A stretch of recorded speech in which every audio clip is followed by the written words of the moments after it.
One of the cases he outlined was this 1954 case. A ship that was swarmed by spheres? Yes. What happened there? Like, did it emanate from the ocean, they were saying? Apparently, they just kind of showed up all around the ship.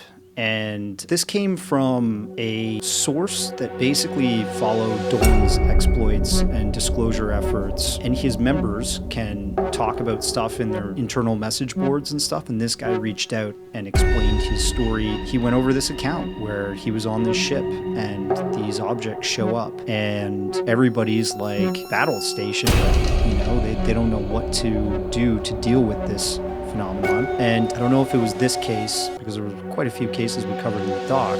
What often is reported is that communications and weaponry can be shut down. That happens to our fighter jets, and that's happened to our Navy vessels. The fighter jets thing is what really got my attention. They couldn't even scramble the jets.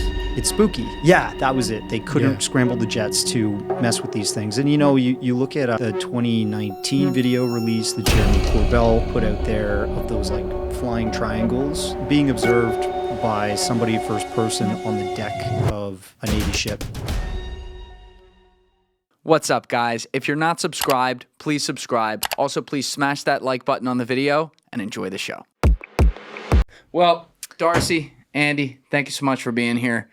Your documentary is really good, man. Thanks. Transmedium-Fastmovers and USOs. Pretty genius stuff as far as it's a topic that a lot of people are not attacking. And it's certainly one that people are going to have a lot of opinions on. But you're a one-man show putting this together. Yeah. That's very impressive, man. I appreciate that. Yeah. I've been called a lot of worse things in my years. So thank you. How did you get into this topic? USOs, and can you define for people what USOs are officially so that they understand? Yeah, unidentified submersed objects or submerged.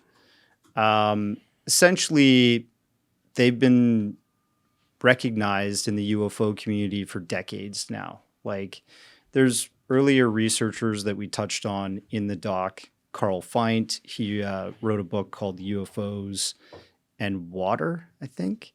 And that's essentially like all of these accounts of UFOs that have been seen coming out of going into water.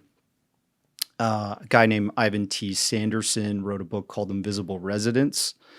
And again, that's more of the same. That was decades earlier than Carl Feint.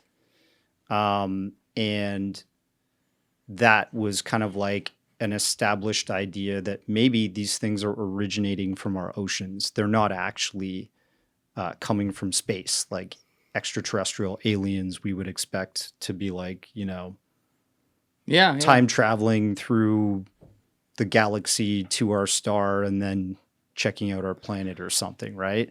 So it gets really weird when you remember the fact that, I mean, this has been reported as well. I think it was in your documentary too. Yeah. Where we've only explored like 5% of the oceans allegedly. Yeah. So there, I mean, how much could be down there that we don't know about? So the actual numbers for that are like, just to break that down a bit more, it's the ocean volume, meaning like the different layers of the ocean and then the breadth of it, you know, in every direction. We've only explored about 5%. Then the seabed, like the actual ocean's floor, we have mapped less than 25% with modern mapping technology, right? They embarked on trying to map parts of the ocean back in the 1800s, right? This is in Tim Gallaudet's recent, essentially Soul Foundation USO and UAP ocean-based paper. He talks about this and how we embarked on essentially trying to understand our oceans more post-World War II. And the Navy was one of those organizations doing that. But they haven't done a great job, right? Back in, I think it was 2005, the SSN San Francisco crashed into an ocean mountain. One person died. And like 30 people. Yeah. And like the whole nose cone of the submarine was breached, completely scrapped. They almost weren't able to go back to the surface of the ocean because of the damage, because they hit a mountain. they didn't even know mountain. was there. A seamountain, right? And that was around Guam. Yeah, you can see that they're Leslie's actually got it on the screen right now. they're starting to repair the nose cone there. But you know, a lot of people could have died. And that's because our oceans are just not well mapped and not explored enough in a broad-based and more technological way. Sure. Yeah, like we can use satellites, and we can also use like sonar to map the oceans. And we just haven't embarked on that. The money has not been there. NOAA, which is like a great ocean-based organization, they haven't had the funding to do stuff like that. The military obviously gets the largest budget, but they're, you know, just trying to practice swimming in the oceans with these things and obviously dodge a mountain. And they were Crazy, man. They were cruising at 30 miles per hour when they smoked that seamount. Yeah. So That's imagine my nightmare. So imagine everybody going like flying Yeah. when they made this collision, right? Not pretty. Yeah. Can I put a pin in that for 1 second? Totally. I just want to get over to Andy as well, who was Yeah. in your documentary, and then we'll come back to you talking about Gallaudet, because that was for me kind of the highlight of your documentary, the content you got with him Me and too. that whole thing. So I want to break that down. But Andy, you essentially were the guy who leaked a couple of these UFO videos from, I believe, near the Mexican-U.S. border back in 2022. Is that right? Yes. And how did you come into possession of those videos? It was through my Instagram account. I ended up getting a DM one day that I opened up, and I get messages from a ton of people with different videos. I try to watch, I try to go through all of them just to, be fair with everyone. So I decided to open this one up, and I saw a clip. The individual was like, I think you'll find this very interesting. I like your page.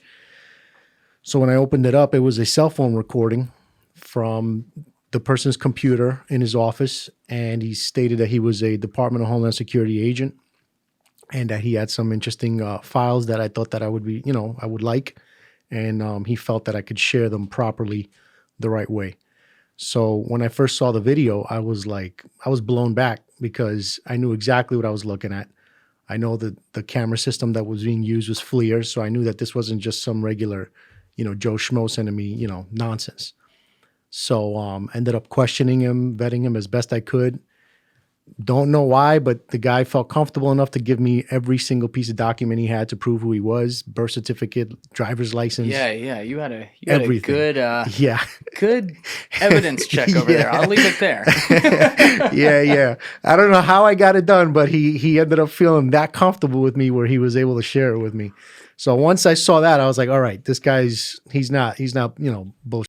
Do you ever wonder, though, and this is just my healthy skepticism on anything involving anything in this space, you ever wonder why, someone from Homeland Security, like someone legit tied in, or even like a Gallaudet who we're going to talk about, or a Chris Mellon or Lou Elizondo just decides to grace us with this information or videos? I mean, my head does wonder sometimes, like, okay, what are they trying to show? Like, they're showing us something that is probably real, but is it something else because it's some sort of distraction? Do you think about that sometimes? Well, based off of what he told me, they see things all the time. And people got to remember their job is to observe. That's literally what they do. Right. They're out there with their cameras looking for illegal immigrants, drug cartel or drug trafficking, anything They're like that. not doing a great job. I know, yeah. I'm not going to get into that I'm one. glad they're not doing it. No, sure. Yeah, so basically he told me that they see things all the time, some things that they can't explain. And lucky for me, they were able, he was able to get those 3 clips for me of things that they actually managed to capture on camera.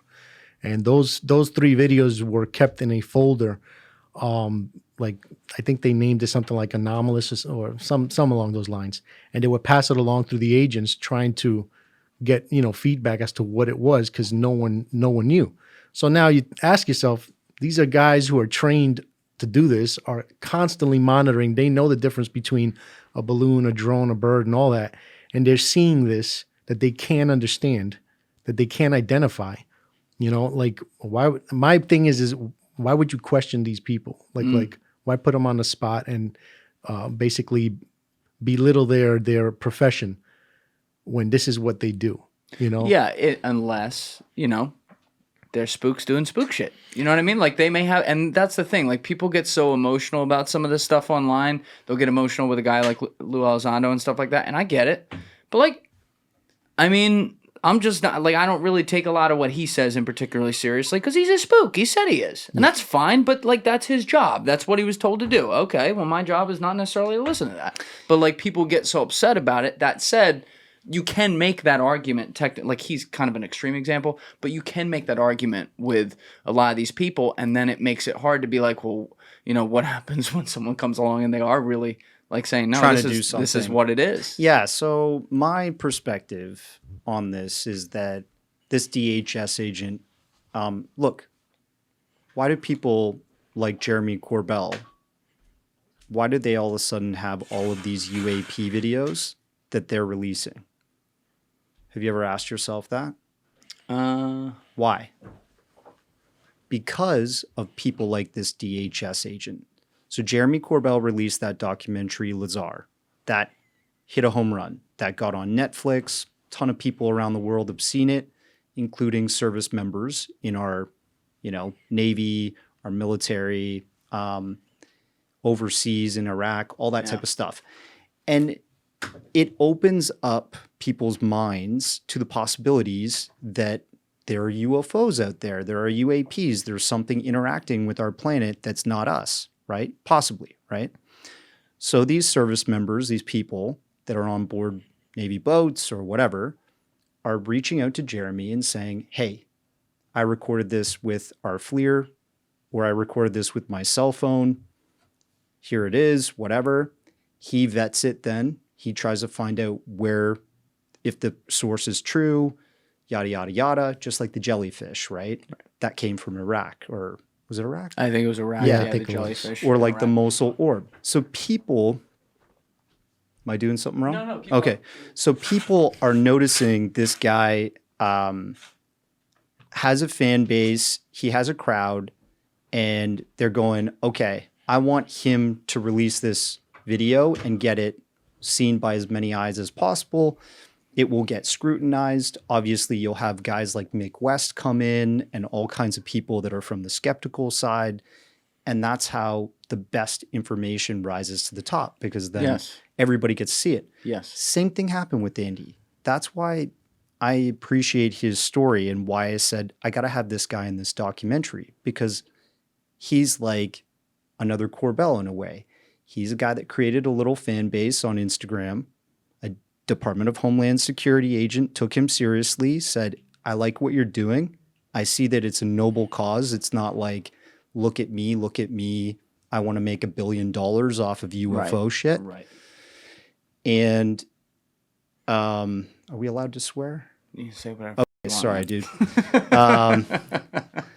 I'm from Jersey. I just don't this want would be very difficult. I don't want you to get demonetized or something. And then, no, the first we take care of that pretty good. Okay, cool. So he gets the videos, and then, you know, Andy, just based off of what I know from those videos, the way he put it through the proper channels to make sure he wasn't releasing something that was complete BS, right? He went to the SCU, the Center for Scientific Coalition for UAP Studies. Peter Reale and all these scientists are sitting there waiting for this type of information. They went through and tried to debunk it as much as they could. They went through and spoke to the DHS agent and confirmed, yes, he holds a post for the Department of Homeland Security. And these people sitting there looking at videos day in, day out at the border are like, what, ¿qué es? You know, ¿qué cosa? This is a weird, right? So they file it away in their weird folder. And then eventually this guy goes, I'm going to send it to this dude who I think has a good vibe and knows what he's doing. And, you know, it turned out initially it was going the right way. But then by the time it hit Twitter and hit all these social media platforms, that's when the mud and the stones started getting thrown. And Andy, had a YouTube video that was posted. YouTube is a social media platform. Yes. He got attacked there. The comments were just like nonstop trolling, like this is fake, whatever. And he deleted those videos, reposted them now, right? But the initial videos did get quite a flurry of views, in the hundreds of thousands. And then, the end of last year in August, CBP, Customs Border Patrol, and DHS affirm these are legit. These are real UAPs. So, what was in the video? Yeah. They said these were It real. certainly didn't look like a regular balloon or something like that. That shit was moving fast. Well, that's the reason why I tried to do it the way I did it when it came to SCU and, trying to get proper analysis because, all you got to do is post a video and Mick says balloon and now that's it. It's a balloon or it shouldn't be. a bird with a rocket strapped to his back or some like it's Seagull. So that's what I was trying to avoid, and even going through those channels, doing it the right way and coming out with a freaking analysis, a legit scientific analysis that proved it was anomalous. Like that was the conclusion. This is anomalous and it's using propulsion we don't understand. Even with all that, you still get, these assholes online trying the to attacking's the problem. You know what I'm saying? And that's honestly, that's one of the reasons why I always make it a point to talk about that is because, for example, like what Darcy just mentioned, you have these people that they're sitting on information, they're sitting on evidence. This guy is proof of that. He had 3 videos that were just sitting in a folder. You understand? That ended up being anomalous. And because of how I expressed myself and because how I took it, serious and wasn't a kook. When I talk about this subject, I don't talk about it like a lot of other people that are out there throwing their crazy little theories. I try to stay away from, even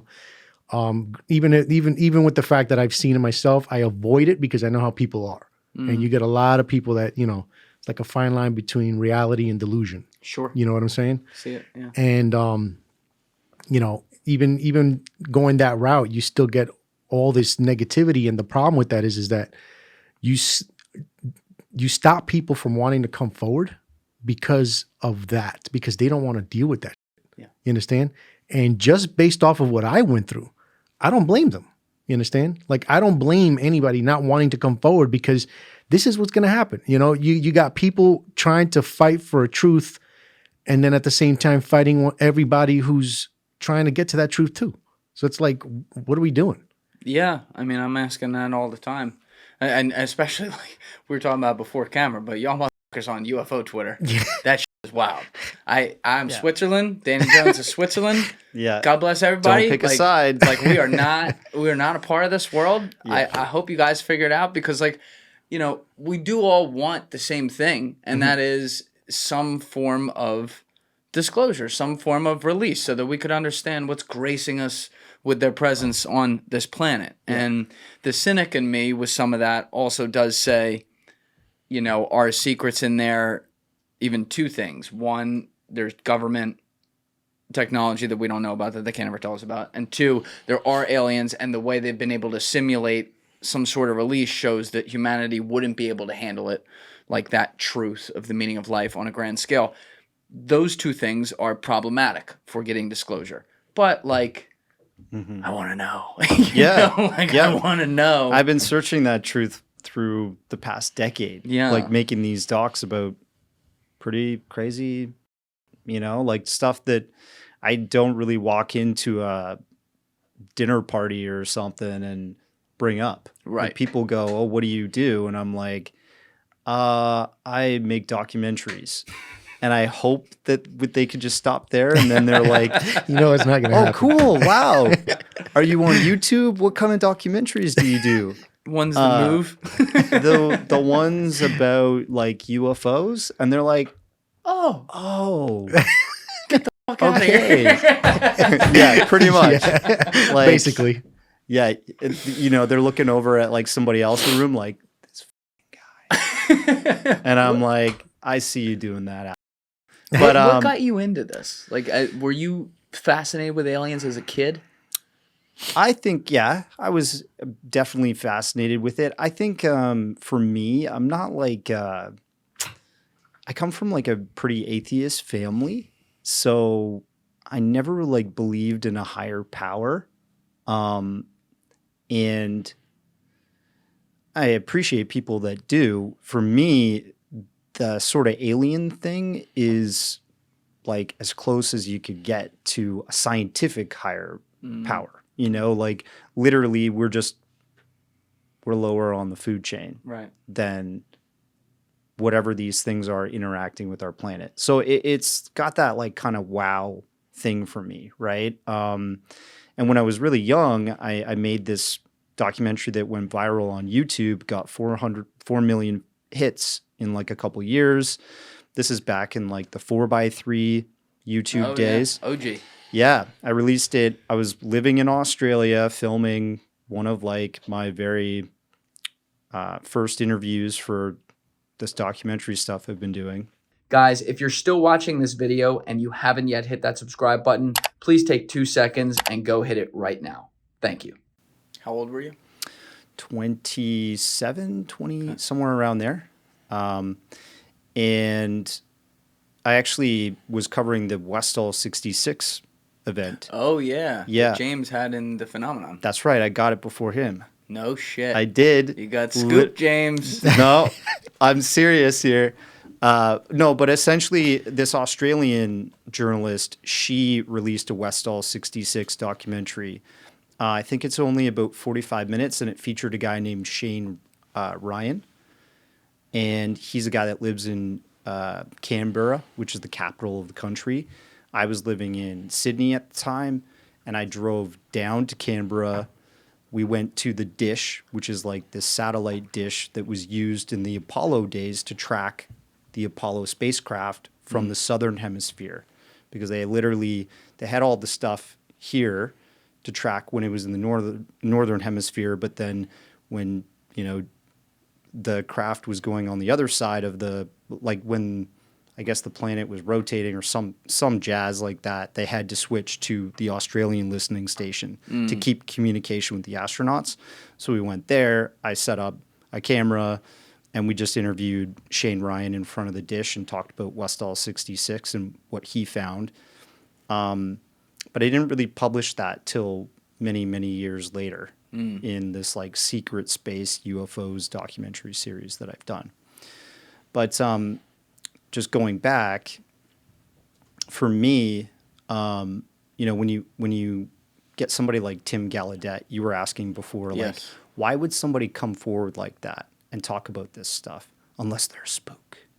To me, again, this is like people that are influenced by seeing what's going on around our planet, right? And he saw firsthand that Go Fast UFO video on the IPSEC server. The Nimitz with David Fravor, that whole thing? Yeah, it's linked to that. No, it was Ryan Graves. It was linked to Ryan Graves' exercises. So it was at the same time. They were doing the naval exercises off the coast of Florida or whatever. Was Graves off the coast of Florida, or was he Virginia? Oh, Virginia. Yeah, sorry, Virginia. Virginia. Yeah. And so he got this email. The subject matter of the email was expressing safety to flight, which is a Ryan Graves thing now, right? And they were basically saying, should we scrap these exercises because these objects have been coming up in our field where we're practicing with these F-18s and stuff like that. And we got this video of this object, and they show he attached that video, and all the people on the thread analyzed it. And I think Tim Gallaudet is one of these people that he even said in interviews I've done with him, we just did like the Big Things podcast with Christian Karloff. And he was saying, like, I was interested in UFOs and aliens and stuff, like, earlier on in my life. Wait, Tim said that? Yeah, he said, like, his mind scientifically was open to the idea that we're not alone in the universe, right? We keep mentioning him. Would you mind just defining who Rear Admiral Okay. Gallaudet is? So Rear Admiral Tim Gallaudet served with the Navy for 32 years. 7 of those years, he was the chief oceanographer for the Navy. So whenever they're doing these exercises, his job is to know the weather, the ocean conditions, make sure everything is safe for them to practice their flights off of carriers and all that type of stuff. He's like the Al Roker of the Navy. There you go. Yeah. Basically. Yeah. It's going to rain. Yeah, it's going to rain hard today. But essentially, he was doing that for the Navy for 7 years. He also was a director for NOAA. He has his oceanography degree from Scripps University. This is a smart man. He's not, Oh, yeah. Oh, yeah. I don't think he's very susceptible to foolish thinking. So he was open to the idea that we're not alone. And then when they saw those videos, he says, like, the first thing I thought is this object does not have traditional flight surfaces like wings. It's flying against the wind. People can debate whether it was going this amount of miles per hour or that. NASA tried to debunk it. I showed that in my documentary at the very start, right? Which is a whole other thing. I think NASA has been debunking for many, many years because that's part of their job. Yeah. But here's the fact. It was in the middle of nowhere in the ocean, doesn't have traditional flight surfaces.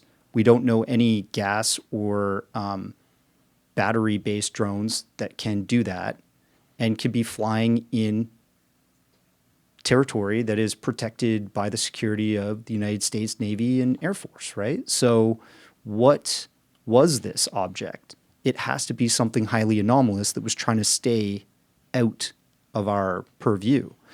And they have only been we've only really started detecting them en masse since if you listen to David Fravor and Ryan Graves' testimony, they say we had just upgraded our radar systems.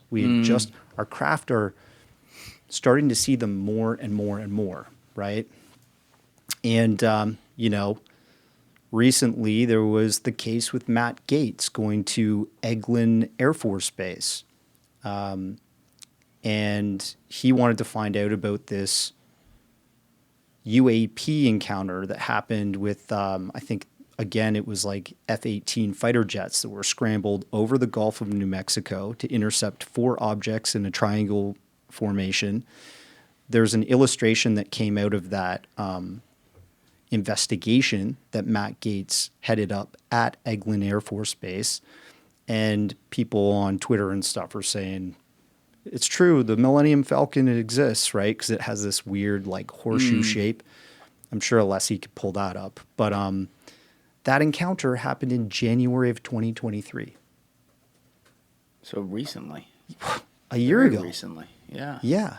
So we're still, it's not like these are one-offs. They just keep happening, and they will keep happening. I'm pretty confident in saying that we're eventually going to get to the bottom of who are flying these. Right. Is it us or is it them? That's the question. Or is it both? Yeah. Could be. And that's the other thing. Yeah. Because, through the people I've gotten to know doing this podcast, on and off camera, the whole DARPA thing, we were talking about this before we hopped on today, that blows my mind because it feels very legit to me based on all the people I've had a chance to speak with that they are potentially 30, 40 years ahead in technology, which is insane to think about. But it could also go to the fact that there are realms of physical possibility that they have had access to for a very long time. And not to go full tinfoil hat here, but we know, for example, that in World War II, which was a wild shit show at the end of it, after it ended, we know that the Nazi rocket program was pretty insane. Now, how insane? That's up for debate. You know, it could just be like it was insane for the time, and like, you know, we're way past that now. But these are the guys that ended up getting us on the moon. You know, the Operation Paperclip and all that stuff. Yep. So you have Werner to von Braun. Right, exactly. You have to wonder if there was some IP, given how widespread Operation Paperclip was, where they were taking Nazi scientists, essentially, if you haven't The seen best that. and brightest. Right, right. Given how widespread that was, you have to wonder if there was some form of IP that was then brought in through them that has transformed into this whole thing. But what fascinates me about it is that, and you actually laid this out in your documentary too, and we'll get to those specific stories, but some of the mainstream, like, more UFO sighting, tic-tac type stories, things like that, were happening right after World War II, right? Like military bases in the late 40s, early 50s as well. There's one story that's a little crazy where they talk about Washington, D.C. And then you don't The flyover, right? Right. Yeah. You don't hear, like, there's stories throughout the 20th century, don't get me wrong, but you don't hear as many stories like that with that type of sighting. And then you see the 2004 sightings, whether it be Fravor, Graves, and what they saw. Right. And they actually got it. Like, that's what I love about Fravor. He's like, here's the video. You tell me, right? Like, I'm just, look, this is what I saw. It went boop, boop, boop. Like, this doesn't make sense. Doesn't seem like it's of this earth to me, but you tell me. Yeah. Right? And when I saw that, that really changed the game for me, because I'm like, okay, it could be DARPA, but that shit's crazy. Yeah. Well, you have to thank Lou Elizondo for that video. I know that you. Yeah, that's fair. Explain Like, that. I mean, the thing is, everybody gets on these, he's a COINTEL guy and, you know, evil and whatever, but it's like. I didn't call him evil. No, I know. I'm just, there are people though. They do. Right? Yeah. In the community. And the thing that everybody just looks right past is that Christopher Mellon and Lou Elizondo leaked those videos. They saw those videos. So again, you go back to the DHS agent, right? They see something and they go, what the fuck is that? Right. Right? And they go, okay, I want to see if I can get this out. That's what happened technically to Christopher Mellon. He goes, what the fuck is that? And he goes, I got to get this out. Lou, let's get these out. And they use Two Stars Academy and they start getting them out, right? As safe as they can without breaking the law and getting thrown in jail, because classified information will, you know, Right. Mark D'Antonio talks about that in this documentary. That, The like, MUFON guy? yeah, the like astronomer. Right. So it's a non-jail time agreement is what he says, right? He doesn't want to break his oath and explain information about a mission that was classified. But he wants to talk generally about what he can say that will not reveal information that will get him in trouble.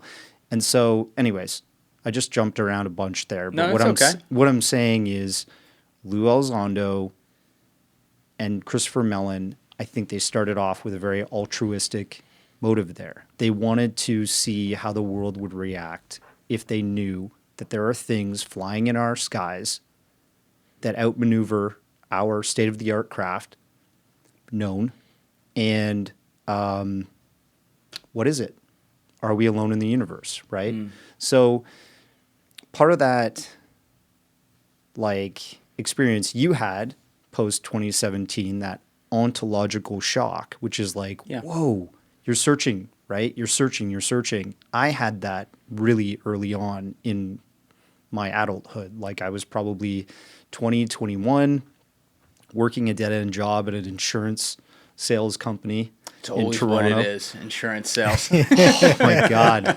I was like, I can't do this. I'm a piece of trash. But so I would come back from work and, you know, I was already kind of on the UFO bandwagon. I was already interested in that stuff. I had reached out privately to guys like Jose Escamilla, who's no longer with us, but, you know, he was making UFO documentaries back when James Fox first started, right? James did Beyond the Blue and stuff like that. He's very aware of who Jose Escamilla did, what he was working on, right? And You're making James sound like he's 90. Poor guy. nah. He looks good for his age. He looks great. But so essentially, I was already interested in this, and I was making my inroads to investigating on my own and trying to get to know people and get testimony and all that stuff. And I worked on my very first documentary I ever did was based off of the Phil Schneider testimony. I don't know if you ever looked into this guy. Phil Schneider, maybe. Let's pull it up. He was a dude that was hitting like Bigfoot conferences and UFO conferences back in the day in like the early 90s, talking about deep underground military bases and the idea that these were housing clandestine technology. Yeah, the underground. So I did this documentary called The Underground. Oh, no kidding. Yeah, and that's the guy. That's the dude. Yeah, I never seen him. He's famous for like holding up his hand. Joe Rogan is like totally dunked on this guy. Like, oh, he must have done DMT or something. He's crazy. But yeah, he's famous for like holding up his hand mid lecture, and he's missing like a bunch of fingers on one hand. He said that he got into a battle with aliens. Like, see, he's trying to do up his collar. He can't because he's missing like his pinky and ring finger. I want what he had. But he's a captivating speaker, and at the time I was dating this girl that was like, "Have you ever heard of Phil Schneider?" And I'm like, "No." She's like, "He said he got into a battle with underground aliens when they were trying to build a military base," and I was like, "What?" Like just all these mind explosions. I was like, "What? Tell me more." And like, he's the boy who lived.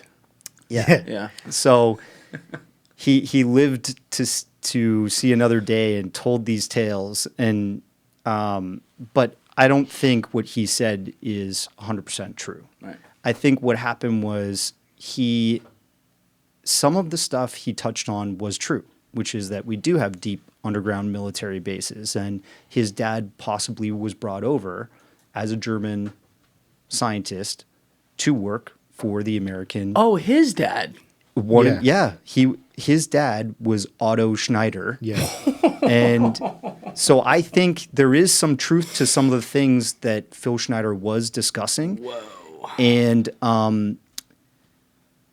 whether he killed himself or he got killed, that's what people argue about. Because what happened was, not too long after he was really hitting these lectures, building a grassroots movement, he was found in a motel room with his own catheter cord wrapped around his throat, and he was dead.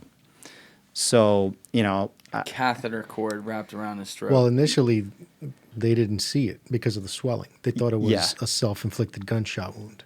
No, they didn't see No, it? they thought he just died from a heart attack. It was not till the catheter cord around his neck. well, because he was a little bit overweight, and so his throat. Imagine you've got this like rubber cord, but then your throat and your under your chin here is kind of like swollen and sitting over top of it. Oh, he had a couple chins. He had a couple chins, Right. Probably. That's how it goes. But I put like the autopsy report and the photos from his autopsy in the documentary. They were given to me by Phil's late wife, Cynthia Dreyer. She just wanted his story to be told. And it's a really crazy story in the UFO community. So I wanted to cover it. But it was not till his body got to the coroner, when they were like literally trying to dress it up for a funeral, the funeral home called the police. They found the catheter? They found the catheter. And they were like... Is this like a micro catheter? No. It was pretty big. Yeah. Yeah. So once the police got tapped again, Cynthia Dreyer started, his ex-wife, launched her own investigation and was like, wait a second, this isn't adding up. Before he passed away, he even said at lectures, if I die, I'm not killing myself. I've been shot. I've been attacked. Somebody doesn't want me talking about this stuff, blah, blah, blah, right? And look, David Grusch came forward with that congressional hearing recently and they asked him, do you know, I think it was Tim Burchett, do you know of anybody that has been threatened, or their labs have been threatened, or they have been... He said, I can't. And I'm he says, not comfortable. Yeah. he says, yes, I have. No, he did say yes. He said yes. But he said, I gave that to the relevant authorities, and I'm not going to speak on that in this spot, right? I think he said something like that after, but the initial was people have died and people have been threatened and hurt. And he said, I have been, like, me and my family have also been targeted with these activities. So, it just brings back, to like the Phil Schneider story. Was he actually killed? I don't know. But he was talking about some pretty out there stuff that were building up a sort of mimetic at that time notoriety, and people wanted to hear him at conferences, and they were traveling all around the United States to see him, and then he died. And there's a guy named Anthony Sanchez that wrote UFO Highway. He said that he spoke to a colonel that actually was a director of managing the Los Alamos laboratories, and Like Oppenheimer? kind of like that, but like a colonel. And it's almost like reading science fiction, so don't quote me on this being completely true, but I read the book, and if it is true, this guy says that he actually gave documents to Phil Schneider right before he passed away. Like, he saw Phil Schneider. Okay, imagine you're somebody today that works for DHS or works for the Navy or something, and you've got some information you want to push disclosure. So you go to Jeremy Corbell, or you go to Andy here, and you give them the goods. That's essentially what that story is about. It's like somebody saw Phil Schneider speaking and like making a grassroots movement, becoming popular. And then this guy was like, I'm going to give him the documents to prove everything he's talking about. And Cynthia talks about it in my early documentary that, like, the room looked like it was raided when the police, like, went through and found the body. His face was head down in his wheelchair, right? He was in a wheelchair too? He was not well. But he strangled himself with a catheter cord? With no fingers. With no fingers. Yeah, I don't know. Anyways, so there's way. Worse than Epstein. Yeah. Okay. Well. Yeah. I mean, people have argued that you could technically wrap a catheter cord around your throat and tie it tight, and then do a ton of drugs and pass out. But that's not how I would go. No, it's not a great way to go. But if he was suffering, maybe he wanted to do that. I'm not saying it's beyond the realm of possibility, but that's something Cynthia Dreher was trying to track down. She wanted to get the autopsy report from his death and find out the toxicology of his blood and urine samples, so they could understand what drugs were in his system at the time, so they could find out if he had done it or not. And as she says, and as it's marked on the autopsy report, they said, the results were inconclusive. She never got the blood or urine samples. They said they lost them. Oh, convenient. Right? And then on top of that, in the newspaper, they said he died of natural causes. Like, there was just like all these weird things. But anyways, if you think about that story, there's things that echo all the way to what's going on now in the UAP phenomenon and the community and these whistleblowers. Like, there could be some truth to some of it. Yeah, we're on this tangent right now through Gallaudet. I'm going to come back to that, but I want to stay with this for a second. Sure. Because you did bring up David Grusch in there. So he's interesting to me because, first of all, he's definitely a very intelligent guy. And secondly, some of the things he says and some of the places he's not willing to go as far as like saying I can't confirm this or something like that. I actually kind of appreciate, because it doesn't feel like he's just raking everything out there at once. But it's controversial. There's people who are like, okay, why is this guy talking to a bunch of Goldman Sachs bankers for like $200,000 in New York on a Tuesday? You know, is he monetizing it? And there's people who are like, what if, there's another argument, what if, you know, he was, as a smart guy who was inquisitive about stuff, he was left some kernels behind the scenes on purpose so that he would come out and do something like this, and they probably had other people they may have tried to do that with. And these are interesting arguments, but I'm going to have Jesse Michaels on the podcast at some point when he comes out to New York soon. But, you know, he's known Grusch for years. I think he's known him for like, I want to say it's like 3 years or something like that. Right. And when I brought up some of this stuff with him just to get a feel, and I'm sure we'll do it on the podcast, he could explain a lot better than me, but what he was saying is that the volume of evidence and information that Grusch has Accumulated, exactly, is too far for it to be like a complete hoax. Yes. Yeah. So, yeah, my theory on Grusch is somebody very intelligent knew that this was a bloodhound, that if they sicked them on this subject to head up the UAP task force, they would find results. And when he found results, he pushed the boundaries to get read in to these special access programs. It didn't work, but he got some testimony from the people that were part of them, and he accumulated that testimony and accumulated whatever files and, you know, pictures or videos or whatever he could get out of them to prove their claims. And so, you know, all of these skiffs have been happening. I don't know if you've been following those, but What? Skiffs. Expand upon that. What does skiff stand secret for? Compartmentalized. Yeah, I know what it is, but like, what do you mean the skiffs have been happening? Well, on Capitol Hill, these meetings have been happening with congressional members. Super hot Luna, what's her name? Oh my God. Paulina Luna. Yeah. Yeah, she is a babe. She is. Legit. Yeah. So Paulina, Tim Burchett, a whole bunch of these congressional members have been taking their turns going into these skiffs with, most likely, David Grusch.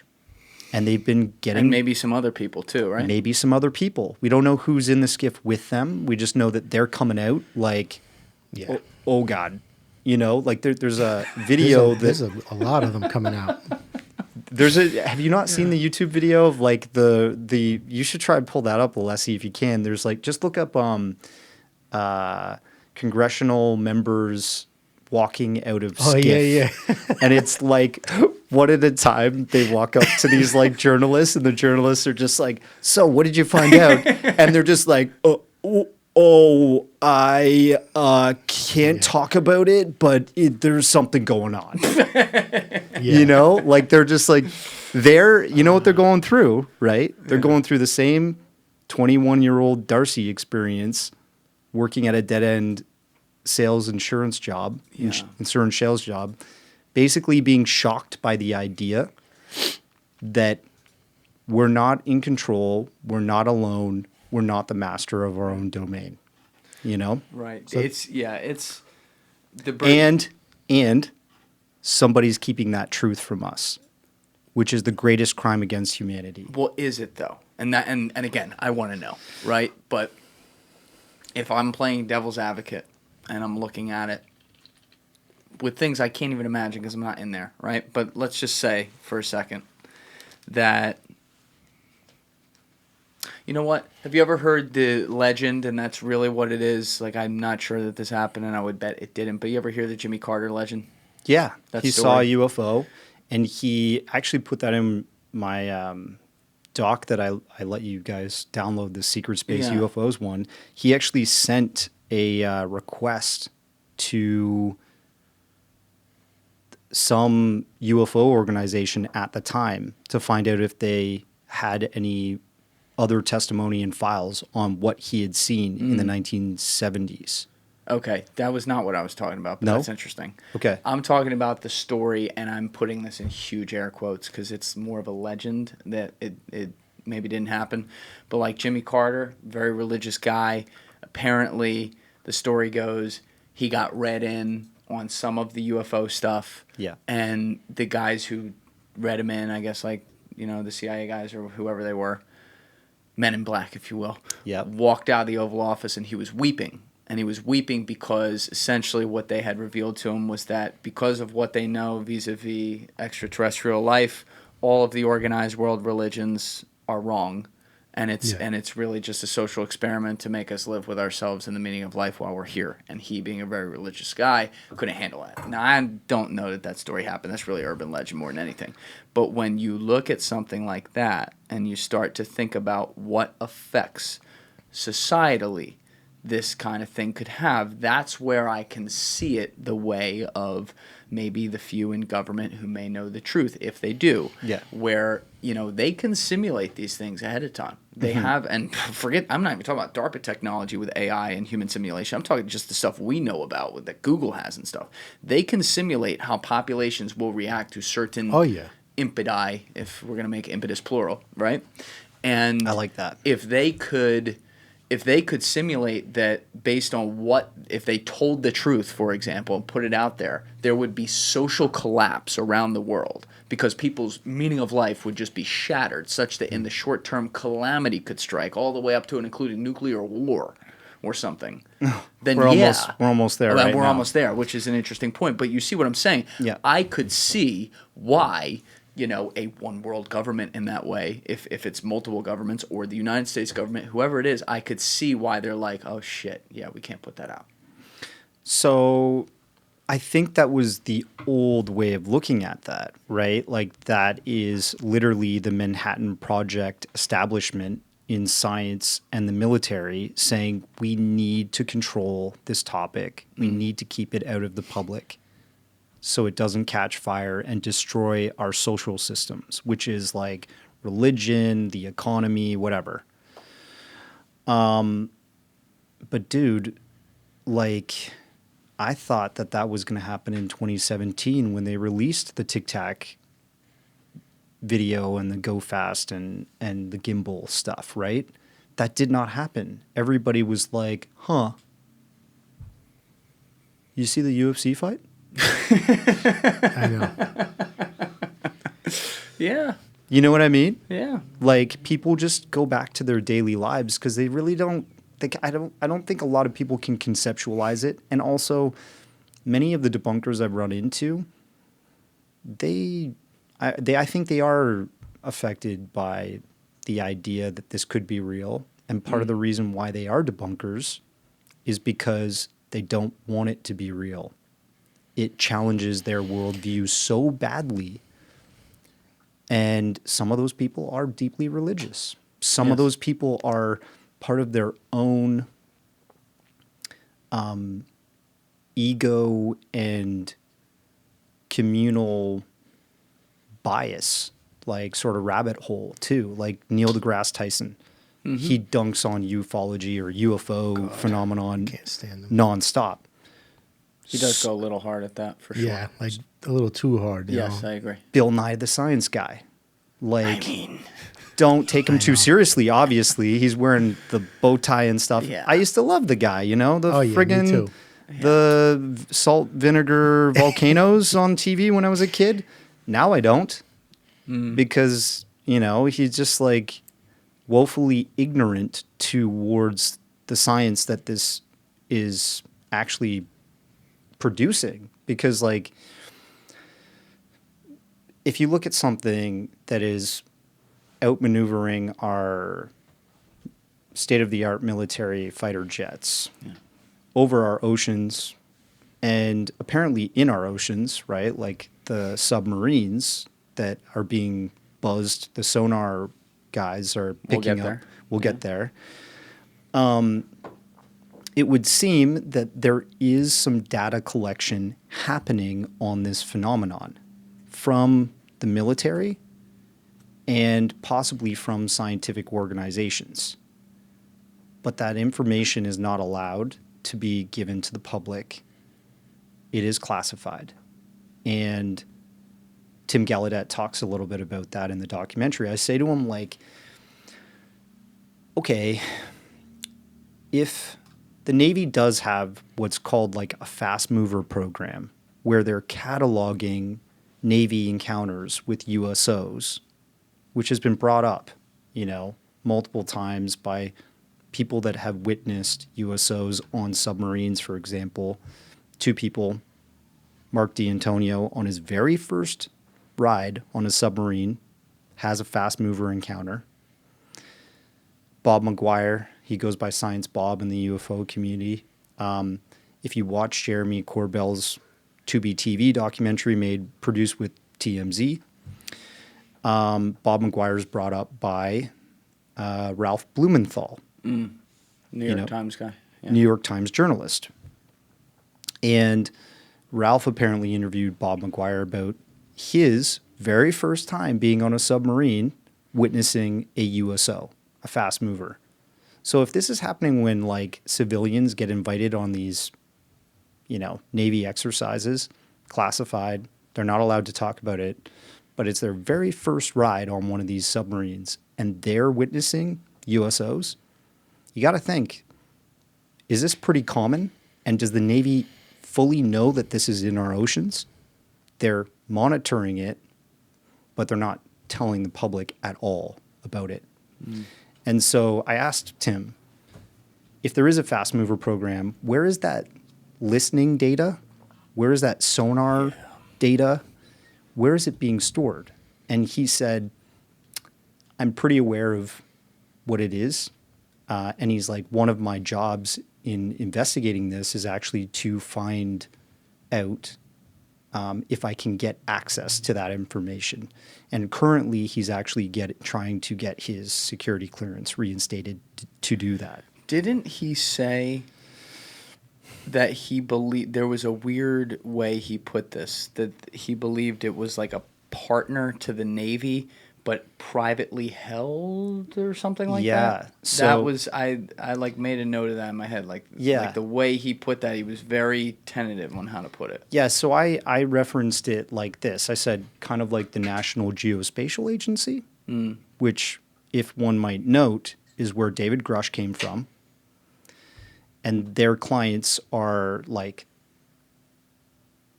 the military and the other intelligence agencies throughout the United States. So their clients are like the DOD, the NSA, whatever. If they need data, they feed their reports and that data into them, right? All right, hold on, guys. We lost the camera for a second. You were talking about some reference to something, though. Yeah, I was just saying that, there's testimony that supposedly there's a third party that's been collecting this Navy data regarding fast movers and USOs being investigated by the Navy. And apparently that third party is Johns Hopkins University. You got a pretty good source for that. Pretty good source, yeah. Can't say who. Okay. So you had said back towards the beginning of our sit down today that he, you and him and Gallaudet had gotten into contact, and he trusted you to give you some of this information. And what had really opened his mind to this was the Go Fast video. Yeah, he witnessed it before it was released to the public. Before it was released to the public. Years before this, 2017 New York Times release and all that stuff. Did he have any familiarity on cases that had been reported by the Navy, not even during his time, but before him? Because I know you got into some of these cases. You got into a really cool one in 1952, the documentary on the USS Roosevelt. But did he have anything to say about some of the anomalous Navy potential sightings that had occurred? I don't think so. Look, I would love to introduce you to him so you can have him come on the podcast. I would actually really like to have him on. Yeah, I'll introduce you tonight. But he told me, he's not doing interviews right now. Like, he's done one interview with me, like I told you earlier, and he's I think it has to do with getting his security clearance back, and just he wants to focus on doing things the right way, a bit more scientifically, and not come off like a new UFO celebrity. Right. You know what I mean? Right. He's just trying to like do things the right way, and I really respect that. Yes. You also referenced early on in the conversation in the middle of some stuff about him, like a white paper or something that he just released. Yeah, he's connected to the Sol Foundation that was actually set up by Gary Nolan, and initially David Grusch was kind of part of that, but he's stepped back. And he takes it very seriously because the Sol Foundation is a group of scientists. You know, you got Jacques Vallée, Gary Nolan, Larry Maguire, who's MP with the Canadian government, who's been pushing for disclosure from a Canadian perspective. Who else you got in that? There's a lot of people. A lot of like peeps. A lot of names I haven't heard before either. Yeah, and so Tim is part of that group, and he just wrote a paper on the USO phenomenon and UAPs over in our oceans. And just, you know, I've been reading it. I haven't fully finished it, but I've gotten pretty far into it. And some of the things that he talks about are just so, like, altruistic. He's pushing for advocacy, but also for science to be read into the phenomenon from a mainstream perspective. Like, he wants NOAA and universities that focus on studying the oceans to be aware there is a UAP presence or a USO presence there, and to factor into that research about what's going on in our oceans. Because he even says, like, there are greater unknowns about our ocean than the surface of the moon or the Mars. Yeah. Or the surface of Mars. That's crazy to think about.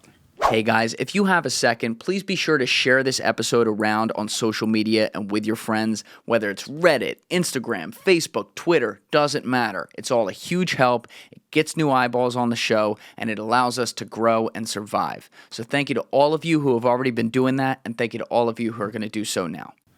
But it's also kind of true. So there's a lot of, if you think about it too, like scientifically, there's a lot of challenges that the ocean poses that like maybe the moon, I mean, there's definitely challenges there too, right? There's reasons why we haven't been back. Just a few. But the obvious challenges about the ocean is the pressures as you go deeper.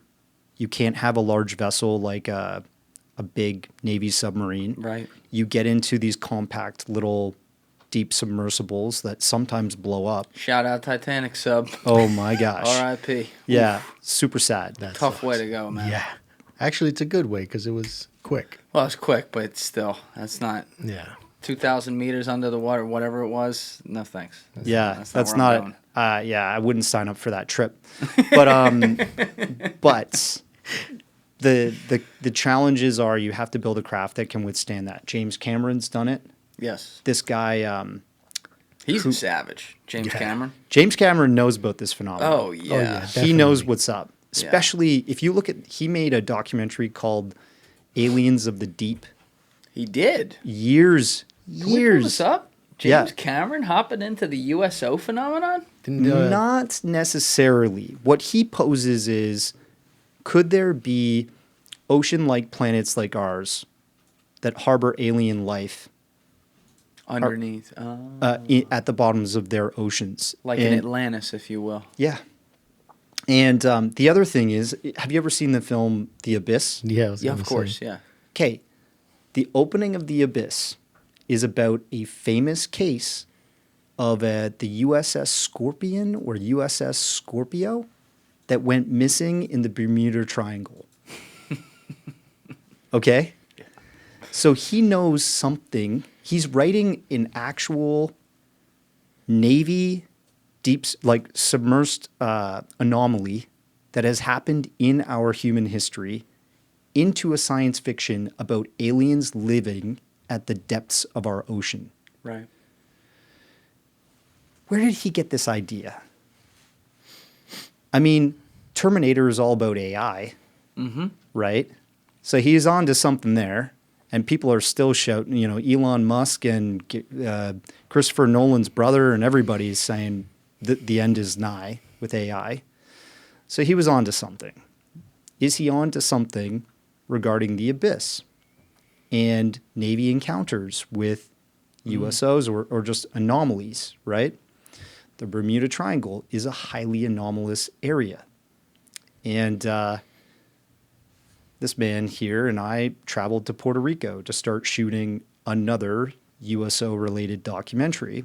recently. USO specifically. Well, UAP and USO. Because Puerto Rico, believe it or not, is a hotbed for UFO, USO activity.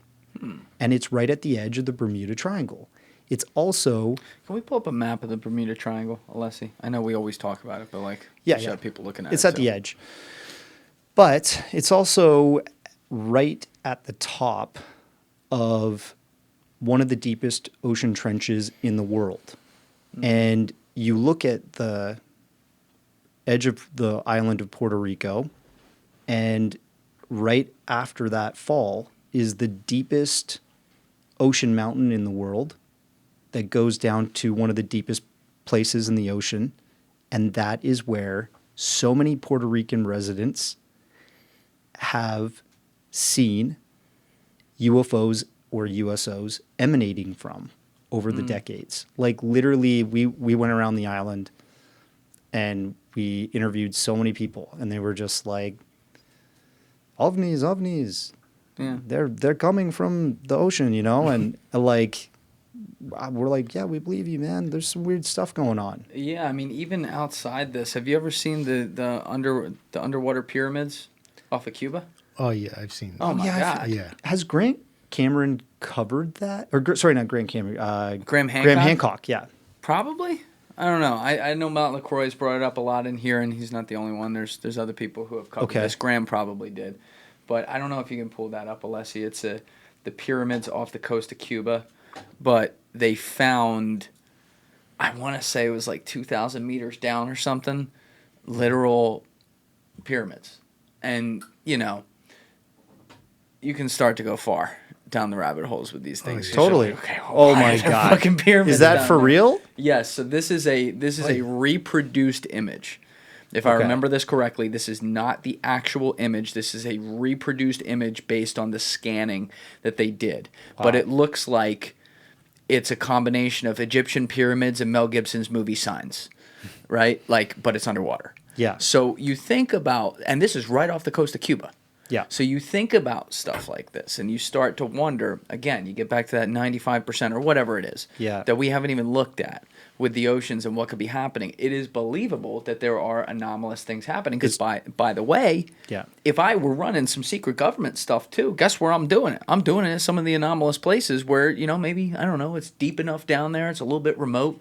You know, they're not going to take seriously the locals who see it. There's certainly some impetus for that, but you know, I'm blown away with some of the alleged sightings that have happened. So maybe actually this would be a good point to get to some of that history. Sure. Because a fascinating part about all UFO lore to me is that obviously there's been aspects of it in our history that have always been around.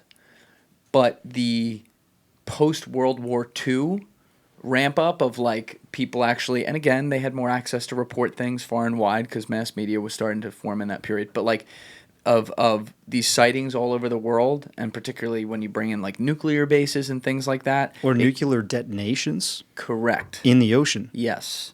So, yeah, and that's right on topic with some of the stuff you got to. Like, it gets interesting. And the one, I mentioned this a little bit earlier, but if you wouldn't mind laying out the whole story, the one that really blew my mind was the 1952 USS Roosevelt. I Oh, forget the where Operation Main Brace. Yes, where was this and what happened? So it was in the Arctic area, wasn't it? I can't remember. Alessi, can you bring up Operation Main Brace UFO or We're getting damn near Antarctica. No. Antarctic's south. Aye. Arctic is north. Oh, did I fuck that up? It's all good. God damn it. I'm not a geographer. Yeah, Antarctica is also, Operation Mainbrace. Yeah, History Channel did a thing on it. That's reliable. Yeah, and this, well, it's getting a little biased these days. 1952, only months after a rash of flying saucer sightings over Washington, D.C. made headlines around the world, dozens of military officers participating in NATO exercises in the North Atlantic were struck by their own UFO fever. Exercise Mainbrace was the largest peacetime military exercise since World War II.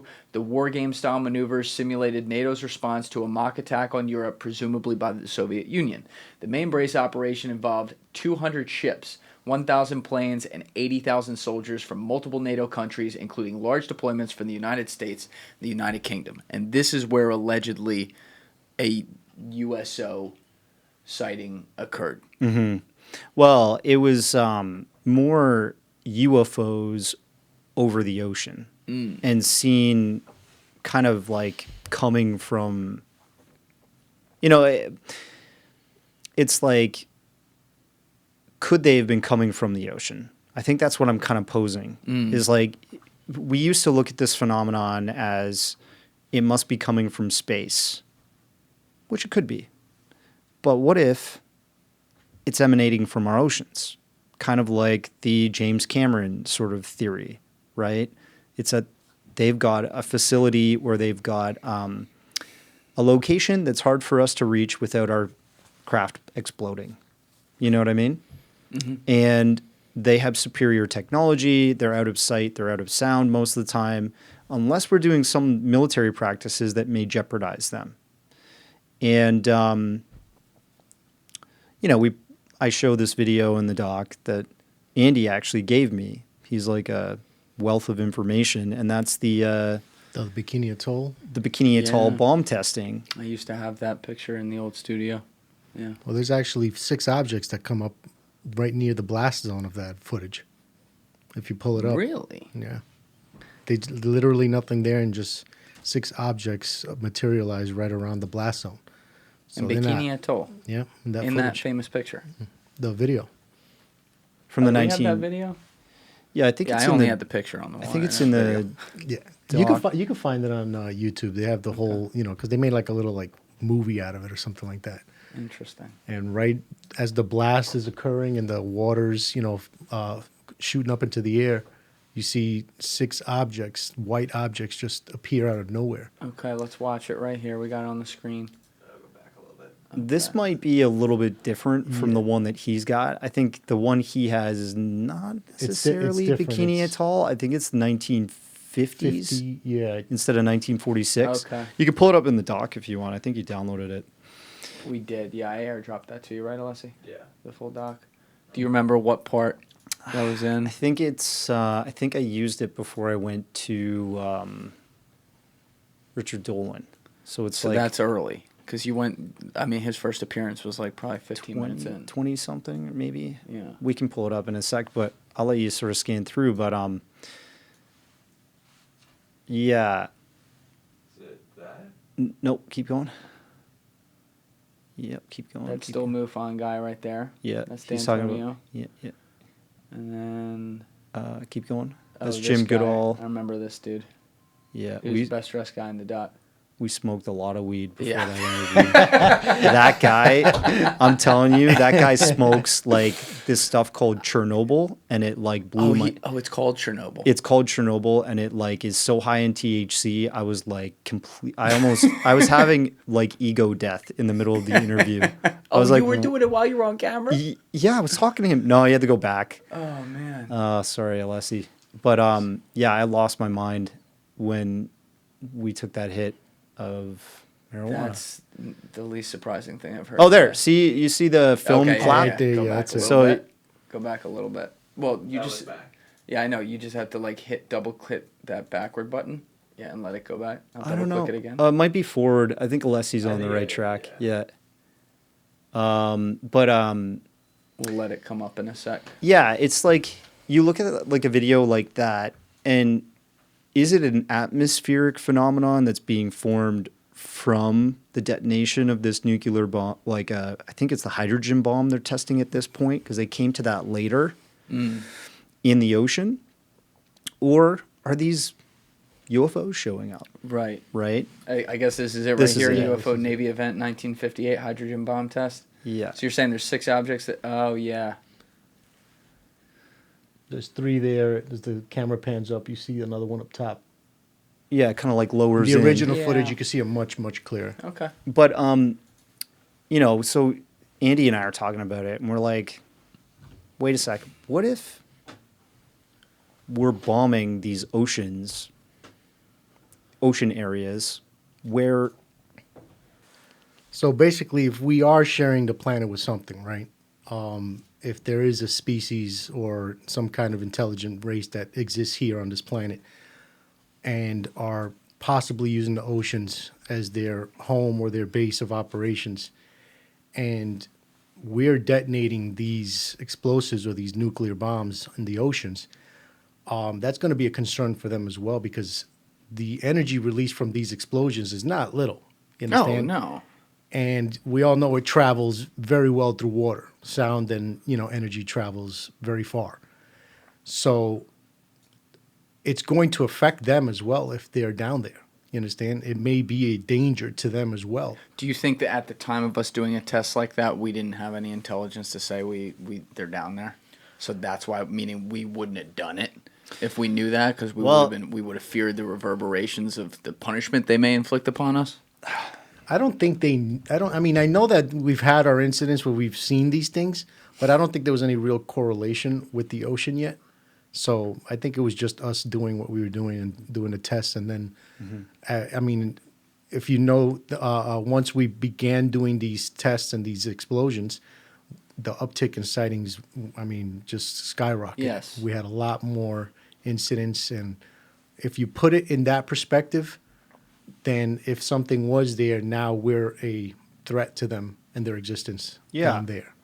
Like, there was a podcaster or a journalist that asked Lou Elizondo a while ago if there was one book that you could read on this subject of what's going on with UAPs and UFOs, what would it be? And he said, you should read Chains of the Sea. Chains of the Sea is a science fiction book, but it touches on all of these strange things that are currently culminating in reality right now. Chains of the Sea is about UFOs landing in a few major cities across the world. I think one's in Venezuela, a couple in the United States.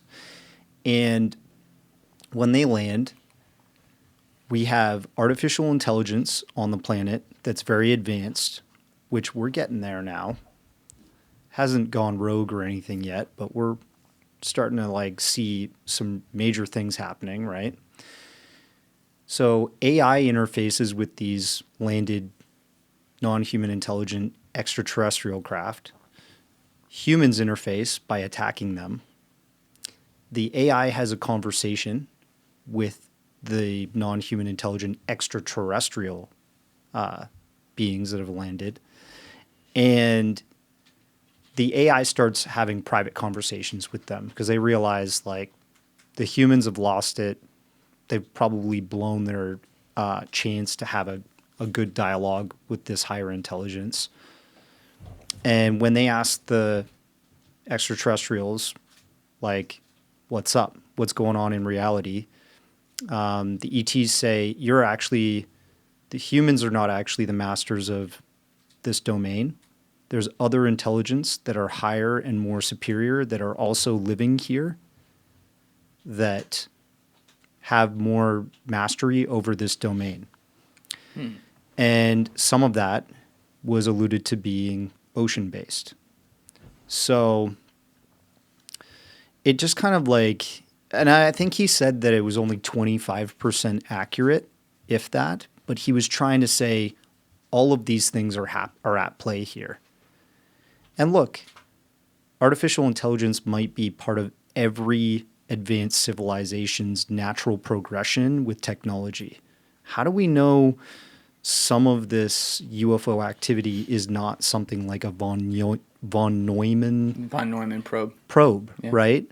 Like an AI that's been produced by a non-human intelligence and is checking out our planet, that's checking out our oceans, our skies, and our orbit of our planet. Yeah. Actually, I had this back and forth with Michio. I believe it was on camera. But, you know, he's one of the guys who, obviously, he's looking at a lot of this with a very open mind, which I appreciate a lot. And he's such a good dude and makes me love science. So it's pretty cool to see him actually, like, explore this. But he does talk about the argument of, like, okay, if they've actually been here and landed and all these people have seen them, somebody, please, steal a pen, steal something, get a piece of aluminum. You know, we don't have any of that. If we do, it's in the government, but, you know, we don't have proof of that at this time. Trace evidence. Right. But what I posed to him is I said, what if they could simulate this? Mm-hmm. And my point is, what if they could simulate being seen?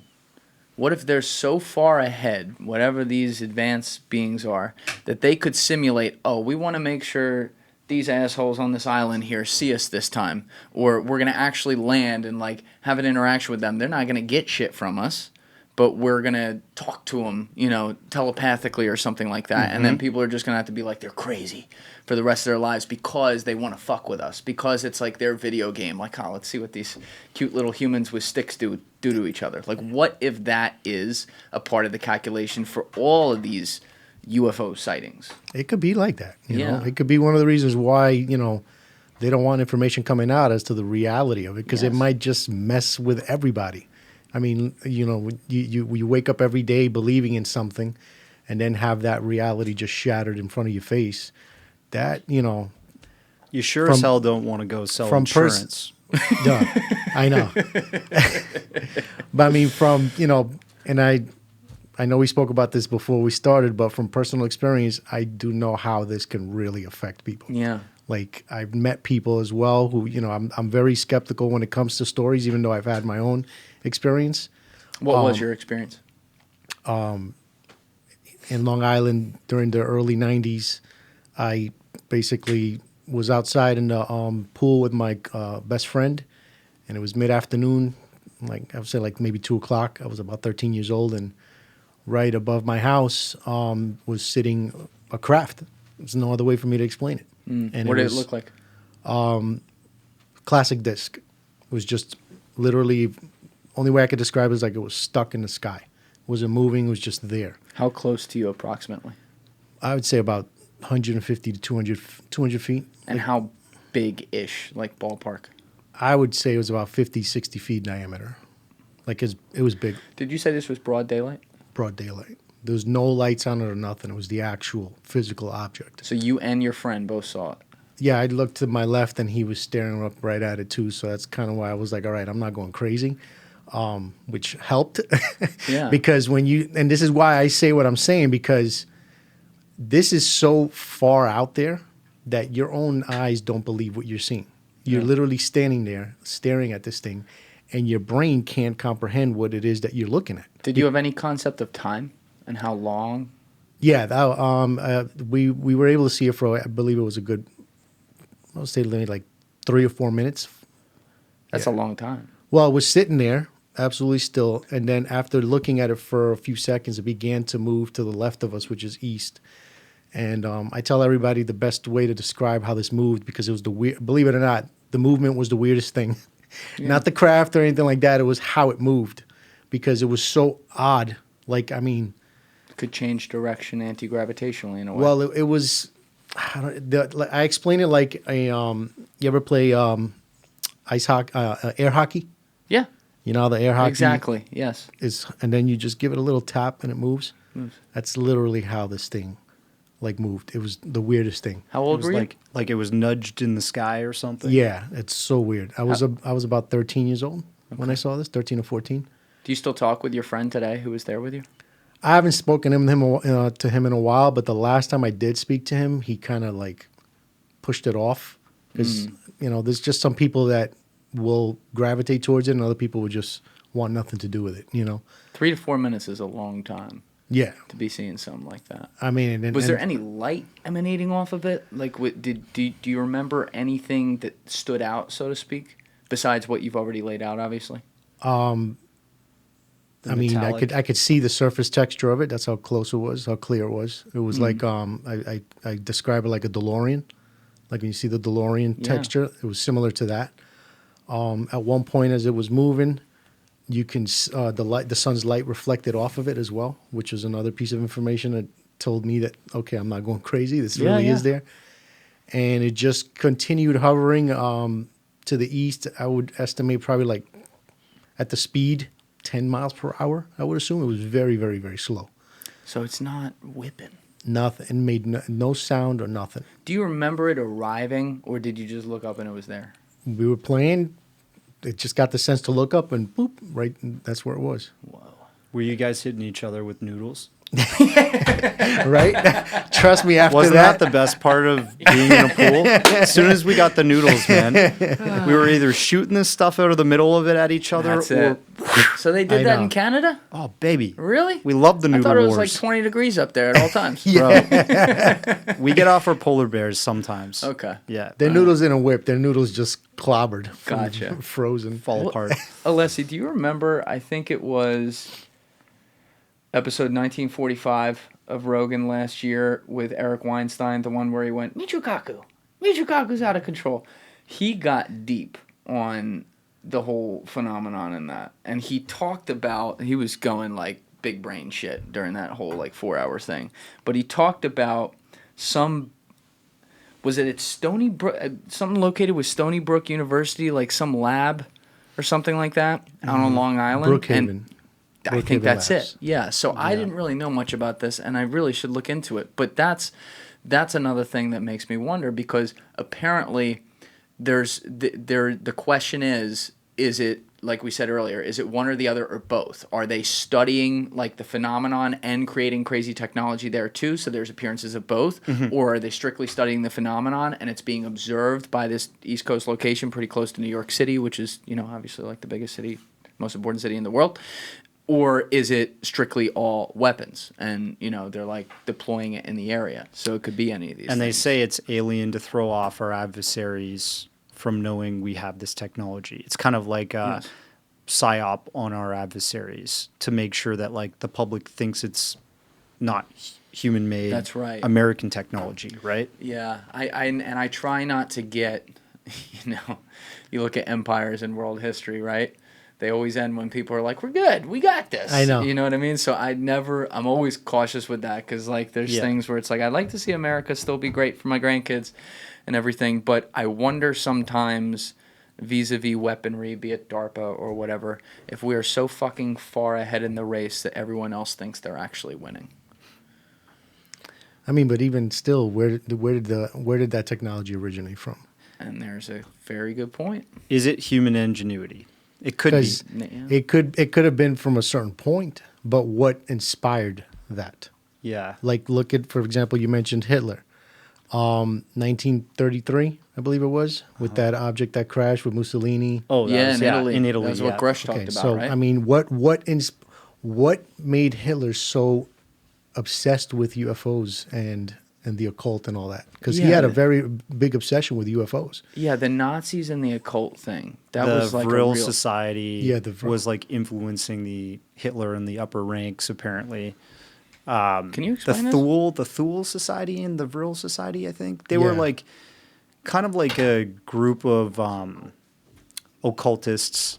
Like they did things like had mediums that could try and channel communications from a higher power and stuff like that. So they were, they were trying to connect to something that wasn't fully acknowledged by the mainstream. I think Hitler wanted every advantage possible to win the war. So he tapped into occultism to see if they could achieve something that was an upper hand on the Allies.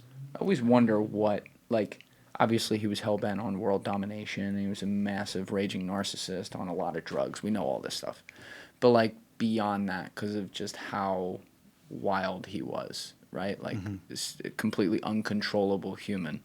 I always wonder what, like if you could have been a fly on the wall inside his head to see what really drove him. Like was it more what we're talking about here, like beyond the world itself? Yeah, he wanted to rule the world and have, one Third Reich everywhere, but that was just one stepping stone to like this universal being that he wanted to be, which is crazy talk, but like what if that, I mean, you know. don't.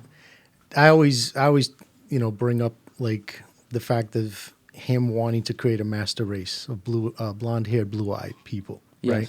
But where did he really get that fascination from? That and it's interesting because, of course, you could take all this with a grain of salt, but there's been supposed races that have been seen. They called the Nordics, yeah, that are blonde-haired and blue-eyed. So could that have played a part?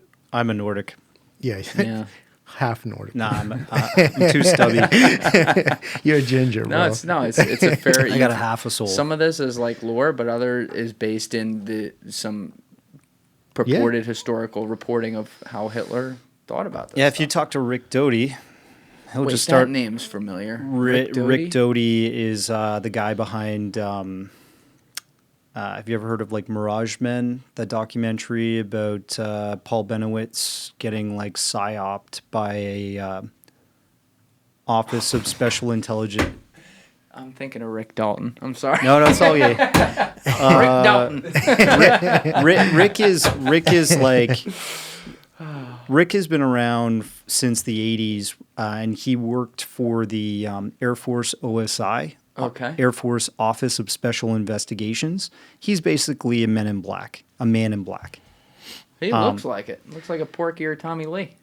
He looks harmless, dude. He's got some crazy stories. And when you hear him talk, he is a gentle figure. He's like a good dude. He doesn't seem to have like nefarious motives, or he doesn't want to like control the UFO subject like some people that are on the screen there. But he's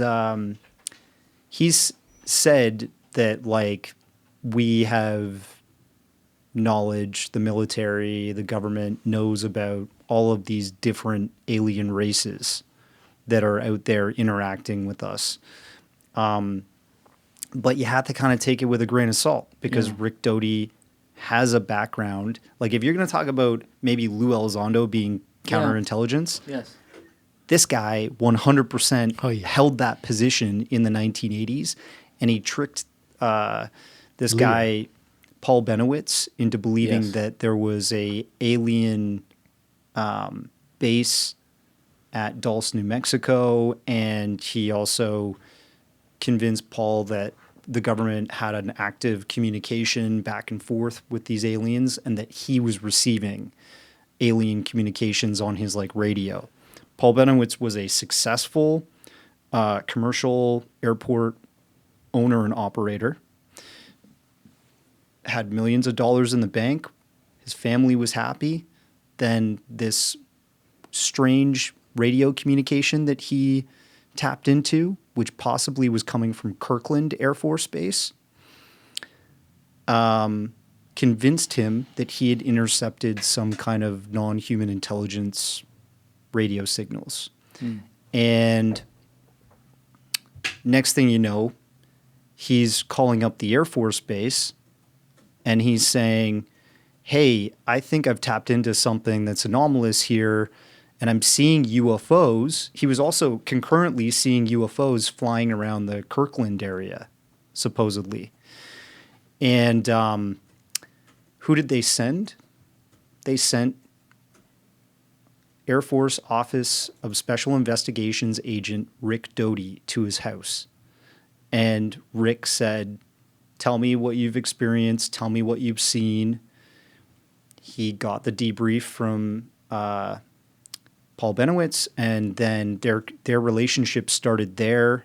Then all of a sudden, Paul Benowitz was being called into the Air Force Base, sitting across from a metal table or something like you would expect in some kind of like interrogation room setting. And Rick Doty is handing him a document that outlines the true history of mankind. We are like biologically created by aliens and all of this like crazy mind exploding ideas. And Paul Benowitz reads through the file and goes, "Wow, why are you telling me this?" And he's like, "Because you've already experienced the phenomenon, and we want to work with you," and blah blah blah. Paul Benowitz lost his mind after he went through, like, let's say, the most severe ontological shock one could go through. His business shut down. It wasn't functioning anymore. He was barely functioning. He was having, I guess, a psychotic break. He went to a mental institution and he passed away. He wasn't doing well. So that is kind of a sad story. And people go, "Oh, well, Rick Doty, he pushed him over the edge and stuff like that." And Rick will say, if you talk to him now, like, "I didn't push him over the edge." And you can talk to his family. They even say themselves, "You were not responsible for that. Paul, I guess is responsible for that. It's on him or whatever." But then people argue, like, if this agent didn't go out to him and feed him information and make him kind of go further into this rabbit hole, he wouldn't have, had that that demise, right? Right. So I don't know how we start. Yeah, well, basically we're talking about alien races. This guy talks about Rick Doty. If you just go listen to, like, jump in a Twitter space that he's in. He's in them He's going on all the spaces time. all the time. All the time. And he's like, the Nordics, the Greys. There's 4 types of Greys. No, what is it? The mantids. The mantids. The mantids. Like everything. And he said it to me in person when I interviewed him for a previous documentary. And I'm just like, man, poor Paul Benowitz. Yeah. Well, I mean, and that's where things can go so far. And you say, like, oh, the guy literally was like counterintelligence or something like that. And people are like, what the fuck are we doing here? He was he was a asset for the Air Force to, I think, obscure and confuse the issue and to tell people it was aliens when quite possibly it was our own craft. Right. That they were doing tests with.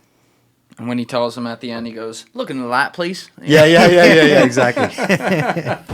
I always wonder if that's true. Because you talked about it with the James Cameron movie in 2005. What was it called again? About the USOs? Or about The Abyss? Or what? the James Cameron one. Aliens of the Deep. Oh, Aliens of the Deep. Right. Yeah. And you were mentioning... Oh, no, I got to turn off my look into the light here. You're going to kill it.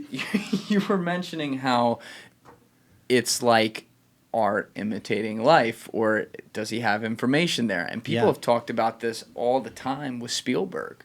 You look at Spielberg's work before E.T. Why am I blanking on... Close Encounters of the Third Kind before that, right? And he was the one who created this being idea, and it's like, well, what was he read in on? What did he know? Well, that's not the only one. I'm sure you guys remember Flight of the Navigator. That actually had quite a few interesting scenes Flight in the of movie. the Navigator? Yeah, I don't know if I saw it was from Disney. Okay. Yeah, if you watch that movie, Sarah Jessica Parker. there's a lot of interesting things that now when you look at it, you're like, all right, where did this guy get this information? Right. Sarah's an alien? No, she works as a nurse. She works as a nurse at a military base, and this kid is an experiencer that gets abducted by a ship that is intelligent. Essentially, like, the ship itself, the craft, is like an alien, and it takes him to a different time in history, and the military captures the craft with the kid inside of the craft, and she's working at the military hospital, observing him and getting to know him, and she eventually breaks him out, helps him escape, and Whoa. It's a great movie. No, it's a real good movie. You should watch it. Even now, it's an awesome movie. I definitely have not seen that. But it's a decade later than Close Encounters of the Third Kind. And I've actually said this before. I don't know if you know this. This is written about in, there's a guy named Robbie Graham who's no longer with us, really nice guy. He wrote a book called Silver Screen and Saucers, or Silver Screen Saucers, I think it's called. And he investigated the fascination of UFOs in Hollywood and kind of reverse engineered whether this idea of UFOs is born in Hollywood or if it's coming from something else, from an observable phenomenon that's been happening, right? And he went and spoke to people that worked on Close Encounters of the Third Kind on set and people who worked directly with Spielberg. And he found that Steven Spielberg, when he was making that film, you know, this was supposed to be his big masterpiece at the time. He had done Jaws. That was a big commercial success. And he was interested in UFOs and the idea that we're not alone. So he invested all this money and time into building his big budget epic on UFOs. And he reached out, as some films do, to see if he could get assistance from the military to fund or to lend equipment in the shooting of it, right? Because there was a lot of military involvement in that film and the story. That's interesting. The military, this is in the book, Silver Screen Saucers, they replied back to him. And they said to him, we're not going to give you funding. We're not going to support this film. We've already concluded our theories on UFOs and their existence during Project Blue Book. That is our final answer on whether this is a real phenomenon. You shouldn't make this film. So that was the military's answer. Wait. We've already concluded. Yeah. And what'd you say after that? We've already. How did you word that? They basically said, I'm paraphrasing too, but they're basically saying, we've already concluded our study on UFOs during during Project Blue Book. And that, you know, yeah. How do you conclude a study on UFOs? That's like saying I conclude well, that was the Air Force. Science. That was the Air Force, right? Basically going around with J. Allen Hynek and trying to catch all of the possible credible UFO reports. And at the same time, they were debunking them. So they were it was a program where the Air Force was catching all and debunking all, right? So he reached out to NASA because NASA has also sometimes funding and great scientific assets, like scientists that could help in, I don't know, some kind of form of the production. NASA wrote a 25-page essay to him imploring him not to make the documentary or not to make the film. And their number one reason was they did not want UFO reports to go up and be reported to them anymore. So to me, when you look at those two things, those two actions that speak louder than words, they're basically trying to stifle the public consciousness of this phenomenon. And they're still doing it. NASA did their UAP panel in 2023, and they debunked the Go Fast UFO, which Tim Gallaudet saw. Is there evidence of that online, of them debunking it? Yeah. Can we pull that up? Yeah, you can pull up the panel. They did a scientific analysis. They said that it was actually going slower than what earlier investigations reported, that it was like going maybe 20 miles per hour against the wind and stuff. And they were like, oh, it's only going like 59 miles per hour or something like that, right?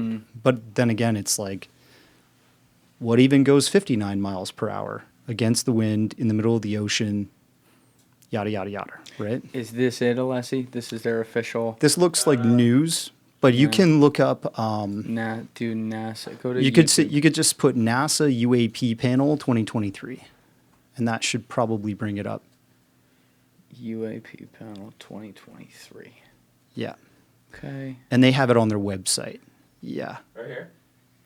It's either Or I think it's one? the September one probably. Yeah. Hit Would that. have a video probably embedded. Yeah. Okay. I think unless they just put a big picture of themselves, that's Wait, nice. go up. Go up. Is that it right there? There's a The poll. study. Yeah, moves click forward. that. Hit that. That's the report. So it's the PDF. Okay. Yeah, that's the report. All right, no worries. Sir Francis Drake's daughter's in there, Nadia. That's interesting. Interesting people that have been, I mean, yeah, Francis Drake is the guy that created the Drake equation that, said there's got to be non-human intelligence in our galaxy in the millions, mathematically, right? Yeah. But they held this. I actually feature it at the beginning of my doc. If you just want to watch some of that panel, it's like the very first. It's like one of the very first clips after the sort of like explanation of transmedium and USO phenomenon or whatever. All right, let's pull that up. Yeah. You might have to send it again, just because after the computer. Oh, because it crashed. Yeah. Yeah, we had. Do you think that We file had a crashed little- it? No. Oh, I okay. don't think that's what did it. Oh, that's it. That's it. He's got it. You have it? So it's only like maybe 2 minutes, a minute and 40 seconds, maybe. All right. So Yep. There's the that A10. was that. Yeah, that was. We talked about that video. Yeah, some of this, when I start looking at that, it's so cool looking too. Well, yeah. We have this up on the screen right now for people listening, so we're scrolling through his documentary. Let's pass this. So, is this like where they're sitting down on like a giant long table? Yeah. Talking about it? That's the Yeah. UAP panel that NASA hosted. Yeah, not sketchy at all. It's Okay, here we go. awkward. This is it. It's All right. awkward. Yeah. That's what it is. All right, I'll turn Very it up. awkward. Go ahead. That are available, and how we might use them to determine physical constraints on UAP. The UAP reports with the most detailed contextual information are the ones from the Navy aviators with known separation in time. You can figure out how far it moved. And in this case, this object moved about 390 meters in 22 seconds, and that corresponds to a velocity of just 40 miles per hour. Yeah. This is a parallax effect case. Thank you. My questions Crickets. regarding this phenomenon. Yeah. So essentially, they held that panel to debunk. That's basically what they were doing. And the same sort of thing has happened in history already. We had the Condon report during the Project Blue Book days. Condon was part of the Manhattan Project. If you watch Oppenheimer. he's the guy that freaks out and like leaves the room in this scene, and Matt Damon's character who plays a general is he's like you're gone, or he's like, I'm like- not staying here. and then he's like, he's gonna talk if you let him go or whatever, and he's like, well, kill him. And then he's like, you can't do that, and he's like, oh, I'm just joking, but is he? You know what I mean? I know. So, like, that is Condon was part of the Manhattan Project. So he was an OG in project management, compartmentalizing science from the public as a military asset that can be used for, the progress for the United States and not their adversaries.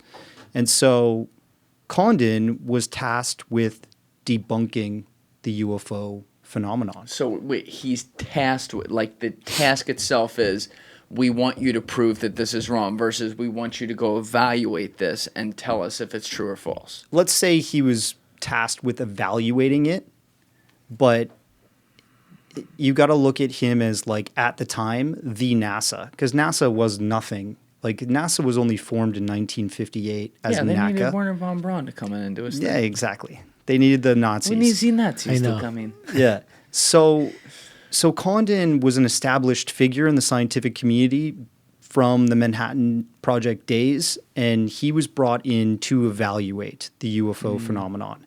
And he did his job, in my opinion, of debunking. The Condon report said it's all prosaic, nothing to see here, basically, right? And essentially, that's what NASA is doing now. I thought when Bill Nelson first came forward as the new NASA administrator, he said, I've talked to the pilots. I've seen the UAP videos, and there's something here. I would like to investigate this. You got so- some good I love his American accents. impersonations I for love his Canadian. impersonations. That's all we do when we're up north. We just basically look down and watch everything that's going on, and we're I like, remember your Kim.com one. That was really good. Oh shoot! Yeah, Don't talk about that. That He's was a gonna. good one. I'm going to kill that. Who is this Canadian that is trying to disprove Ashton's MH370 theories? I can't. All right, stop. That's enough. Anyways, so that if you look at how this phenomenon and the history of the topic and how every time it becomes prevalent and it becomes a new mimetic sensation to society, the powers that be bring in a scientific authority to say there's nothing to see here. And now it's NASA's turn because they're a well-established scientific authority, which I do believe has been part of the cover-up since day one.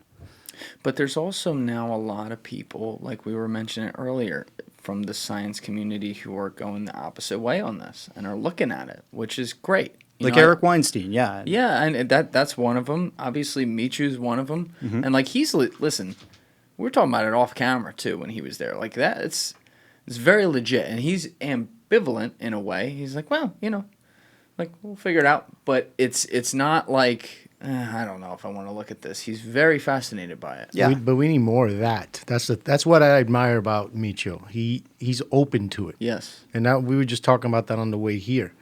One of the issues with science is that they're not, a lot of scientists and physicists are not willing to open their minds to possibilities that are outside of, what they believe can exist. Right. You understand? And if you're going to close yourself off to that, then you could only get so far with what you're trying to do or what you're trying to achieve or what you're trying to reach. You know what I mean? Yeah. You're limiting yourself from possibilities that are beyond our understanding or beyond our imagination. You're also highlighting a general epidemic that has infected parts of science, generally speaking now. Forget UFOs and UAPs, where, we'll say things like, the science has decided. It's like, And that's it. the whole point of science is you're constantly disproving shit to figure out better shit. Yeah. I mean, we're going to live in a day where we can look back and say, wow, that Albert Einstein motherfucker was smart as hell. He was wrong about everything, but he got us on the right path. Yeah. And that's a beautiful thing. Well, you were talking about who you were talking to recently. Lawrence Krauss, No, Brian Keating. Brian Keating, Yeah. right? He's saying we can't prove anything with as a physicist, right? And his job is to actually try and do the experiments. Yes. It's kind of like the applied science route. Does that make sense? Yes. Right.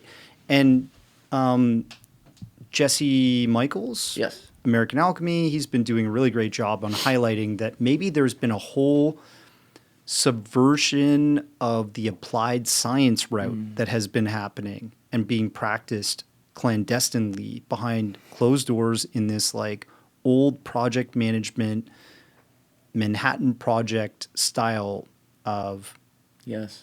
reverse engineering and testing and doing all these things, right, with technologies that are just groundbreaking. But then the mainstream scientific community, which is not applied science, they are theoretical theorists. They're not exposed to that. Therefore, they stay inside of almost an institution that's like a religion, where only certain things are accepted and handed down from generation to generation, right? Yes. And look, in society, I worked other jobs than sales, insurance sales. I ended up working in IT. And when you work in IT, you see that everything is going into this agile work methodology where information is not siloed.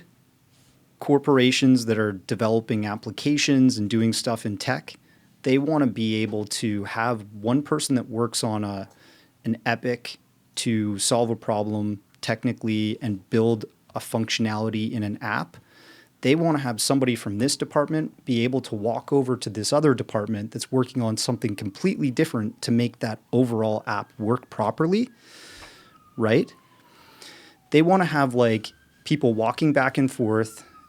And the name is escaping me. I said agile is one name for this development method, but the other one is when the siren goes away. So project management is the old siloed way of compartmentalizing information and keeping that information from leaking Yes. out between departments. It's how you can keep something secret and how you can keep the overall epic, the overall objective of the project to be hidden from, like, you know, That's right. everybody except for the stakeholders, the people at the very top that have been saying to the nerds or the guys that are building, make this, right? It keeps everybody out of the loop of what the overall thing is. But in society, we don't work like that because we got to work faster, and, you know, capitalist competition pushes us to develop quick. And in order to develop quick, you have to have communication. There can't be siloed information. And I think that's one of the things that David Grusch is trying to allude to with these special access programs, is that they're unsafe, they're unethical work environments for the people that are exposed to this information, right? So imagine you're working for a third military contractor and your boss approaches you and says, hey, I got a project for you. You want to work on this next epic thing that we're trying to test out or build? You're a brilliant mind. I think you could help. And they go, okay, what is it? And the person says, that's your boss, I can't tell you. You have to sign a non-disclosure agreement first. And you say, okay, what's in the non-disclosure agreement? You could go to jail. We could, like, take away all your money from your bank, freeze your accounts. The information that's inside of this program is like above top secret.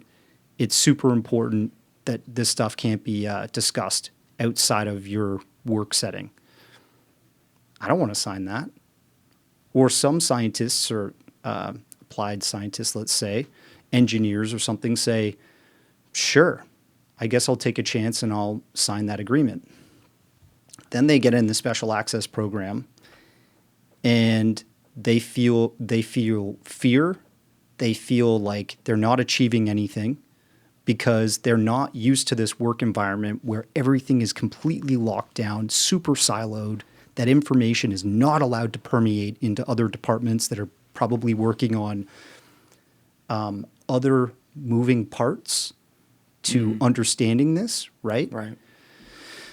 So it becomes a really crappy existence for these people. And I think Grusch has kind of touched on that if we do get disclosure about some of this stuff that's interacting with our planet and some of the stuff we've been doing with that technology to a certain degree, right? We don't want to completely declassify everything because, again, you do have security implications. Like, you don't want your adversaries to know what you got. You're playing a poker game and you don't want them to know that you got 4 aces. Right. Right?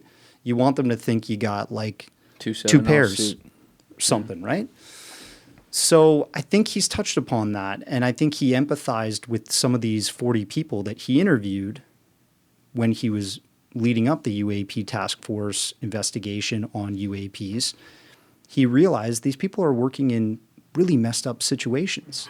They're Edward Condons in the Oppenheimer movie that are freaking out and saying, I can't deal with this. Right. I'm done. And they storm out of the room.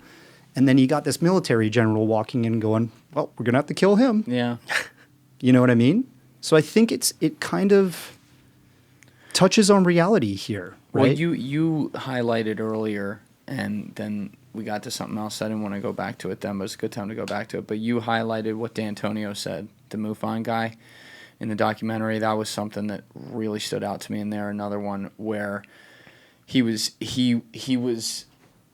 stating the obvious of what we're all thinking out loud. And he's like, you know, you would ask him a question. He goes, well, I can give you that, but I can't go into that. And he's like, look, people get so upset when you say that because it's like, oh, my God, you must be lying about stuff. You're trying to be spooky. But he's like, look, you sign things. You're a part of things. It can come back on your life. Unfortunately, it's a part of this. Mm-hmm. This is the highest level type secret shit there is. And there's just going to be some stuff where guys like me who had any sort of red ink clearance or were involved in situations involving government projects on this are going to have to be like, yeah, I can talk about this, but I can't talk about that.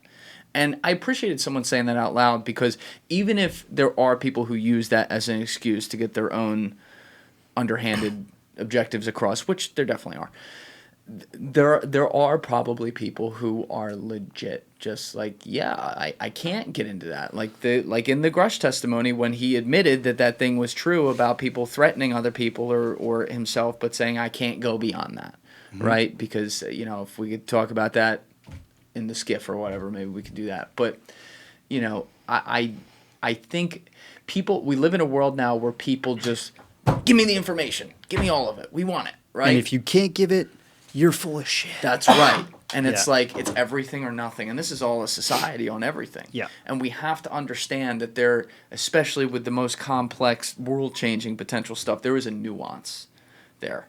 And I wish more people could be like, okay, we're going to evaluate this information, myself, and figure out what I think of this, where I stand, come to my own conclusion based on what we're actually able to be given. And we're not going to be able to be given everything. But something is better than nothing. Yeah. No?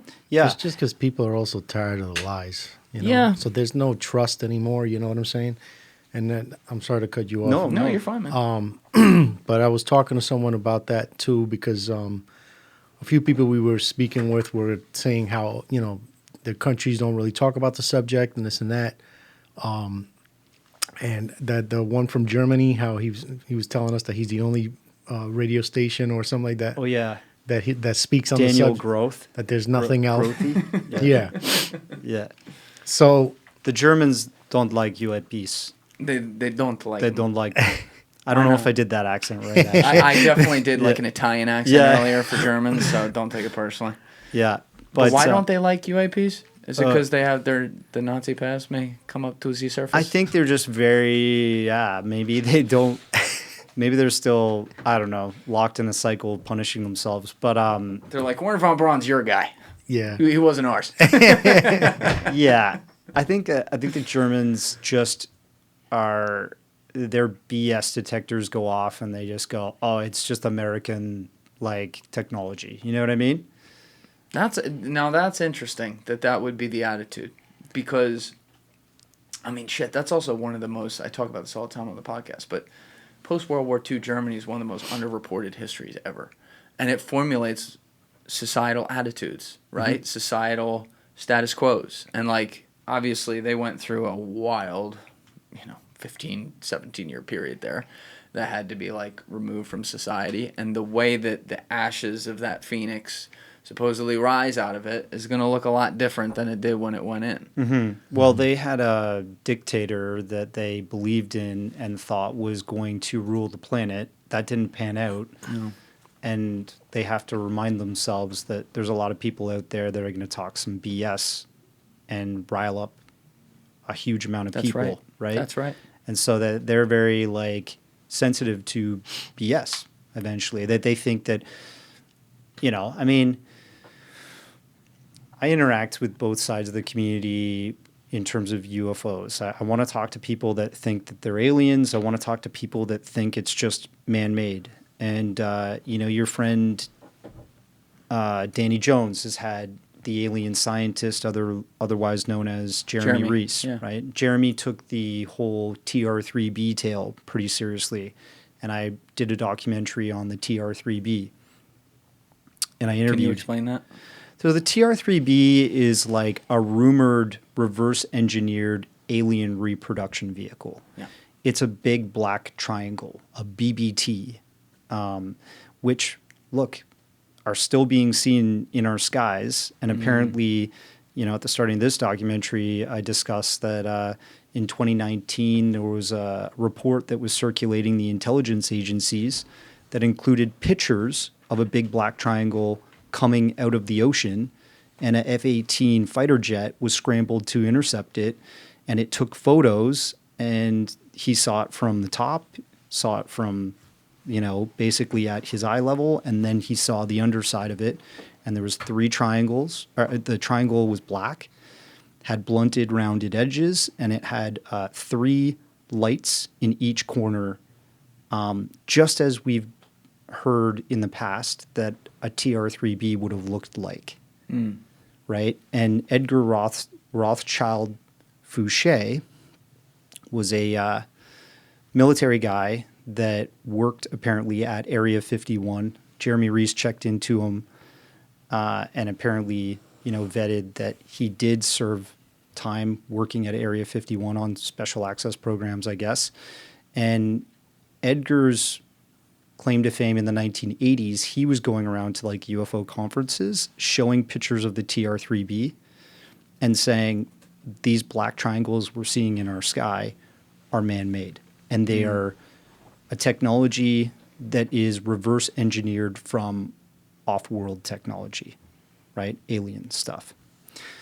So if you talk to Jeremy Reese, he brings up some other interesting stuff. I don't know if he told Danny Jones this, but he told me when I was investigating, why this information might not be popping up in the mainstream scientific community as often, like anti-gravitic research, right?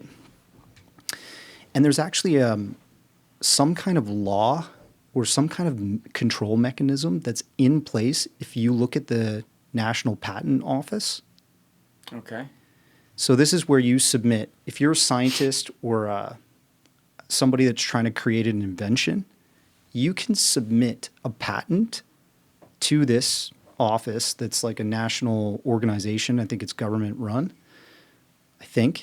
and they check over your patent to see if this is a novel patent that no one else has already submitted so that you can own that invention, right?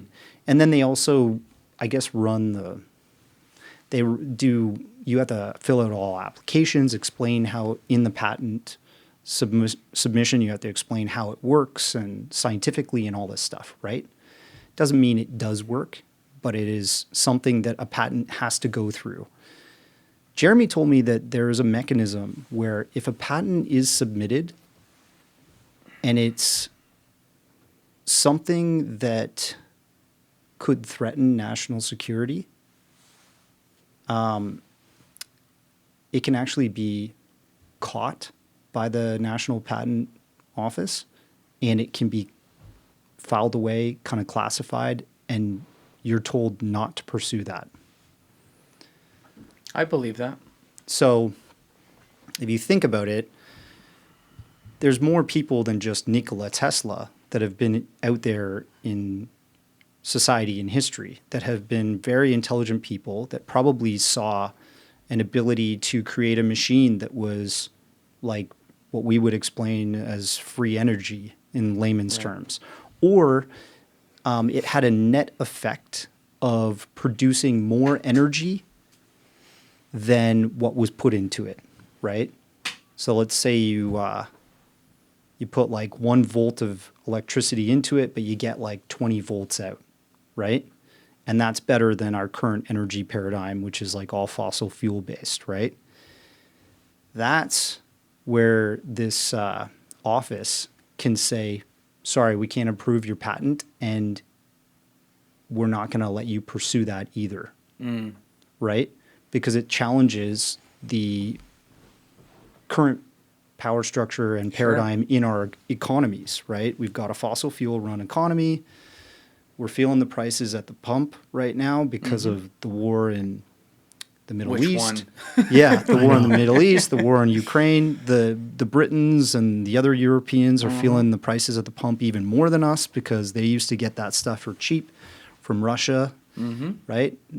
Like, I think we're at this time in history where disclosure is important because it stops us from collapsing as a society.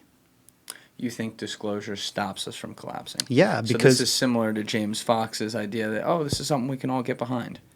Yeah, because if you think about, like, if this technology does not become weaponized, we don't learn how to create an anti-gravitic rock and throw it at our enemy or something, but it's used in a way to power society instead of using fossil fuels and burning stuff, there's huge implications there that could like get us away from destroying the planet with pollution. Like you had your buddy Paul Rosalie on, right? Yeah. And like he goes down to the Amazon rainforest and sees the destruction, and he sees China funding it, U.S. buying it. Yeah, and human demand eating away at the landscape and destroying this like biological gem right on our planet. I recently had in another guy, Steve Donziger, who, as far as I know, has never told his story on a long-form podcast. But, Leslie, can you pull up his Wikipedia page real fast? Mm-hmm. I just want to show you the kind of detail on this. This guy blows me away. He's a Harvard lawyer who, when he was still in law school in 1993, took a trip down to Ecuador with like 15 other people, a mix of lawyers, human rights people, etc. If you scroll down, Alessi, show them how dense this page is.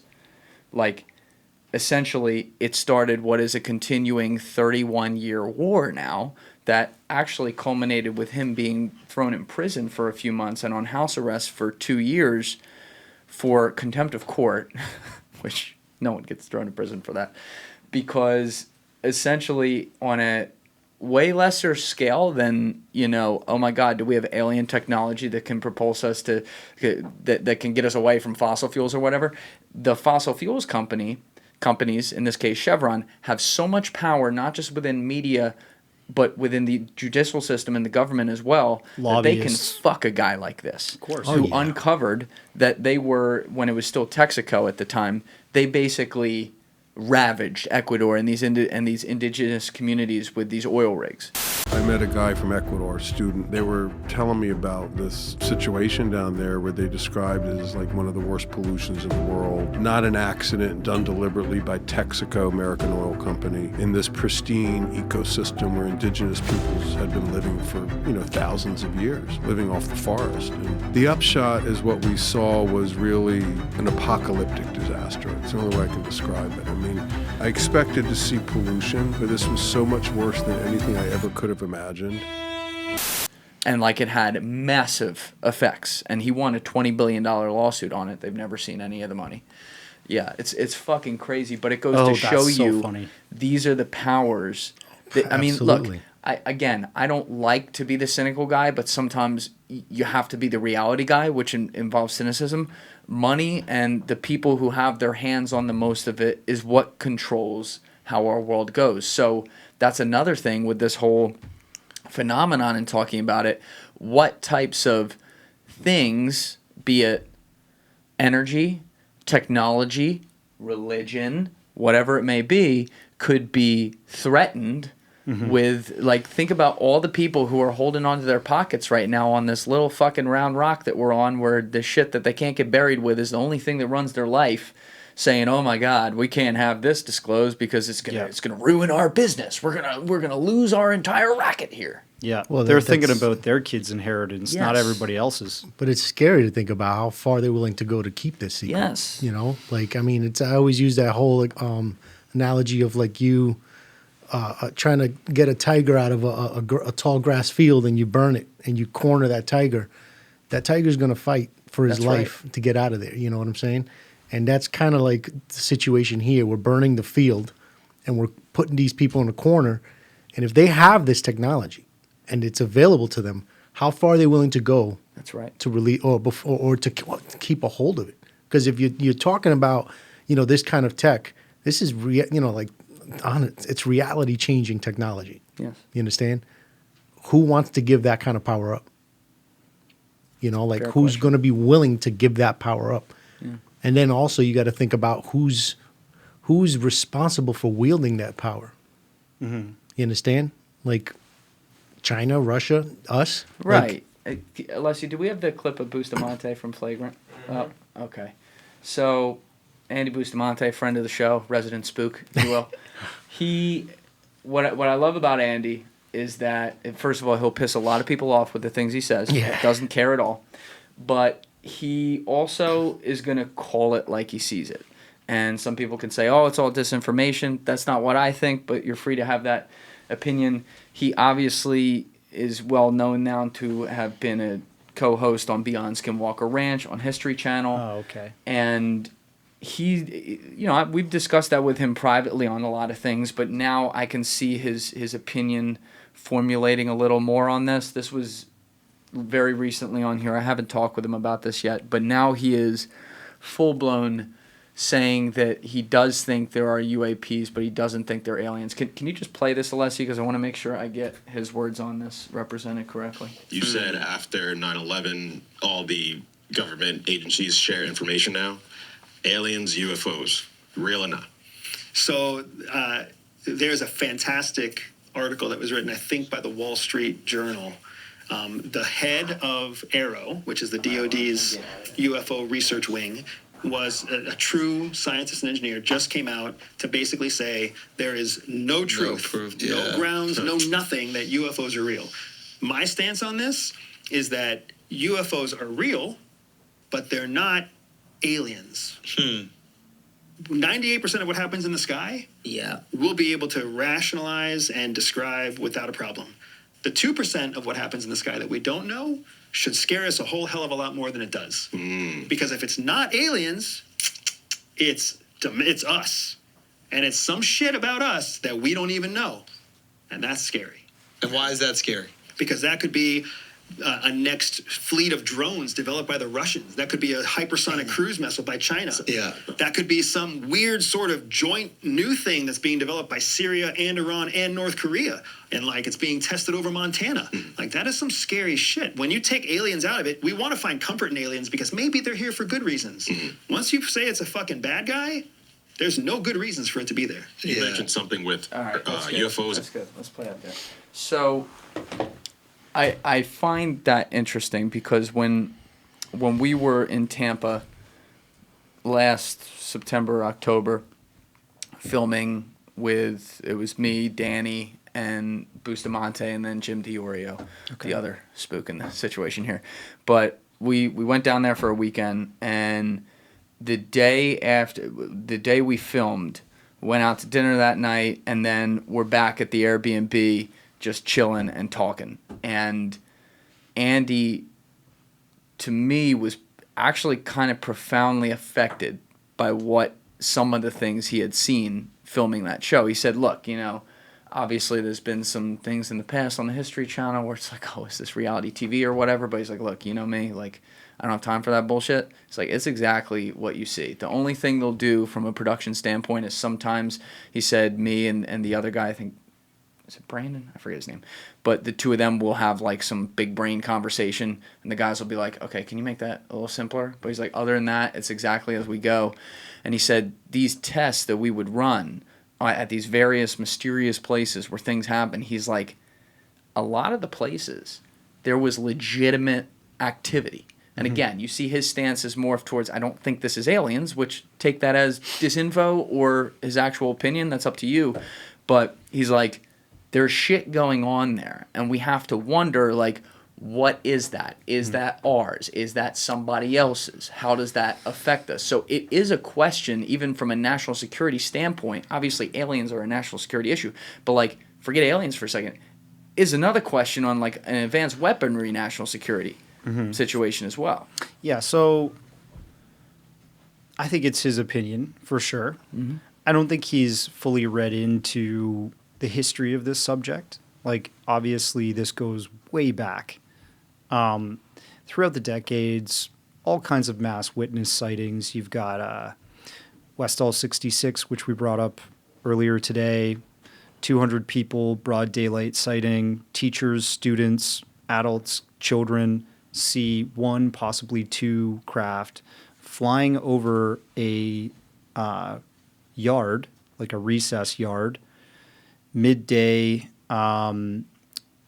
while a high school population and a elementary school population are looking up, and one of the craft lands, and a few students actually run right up to it, and supposedly a girl touched the craft, fainted, and she was never seen again.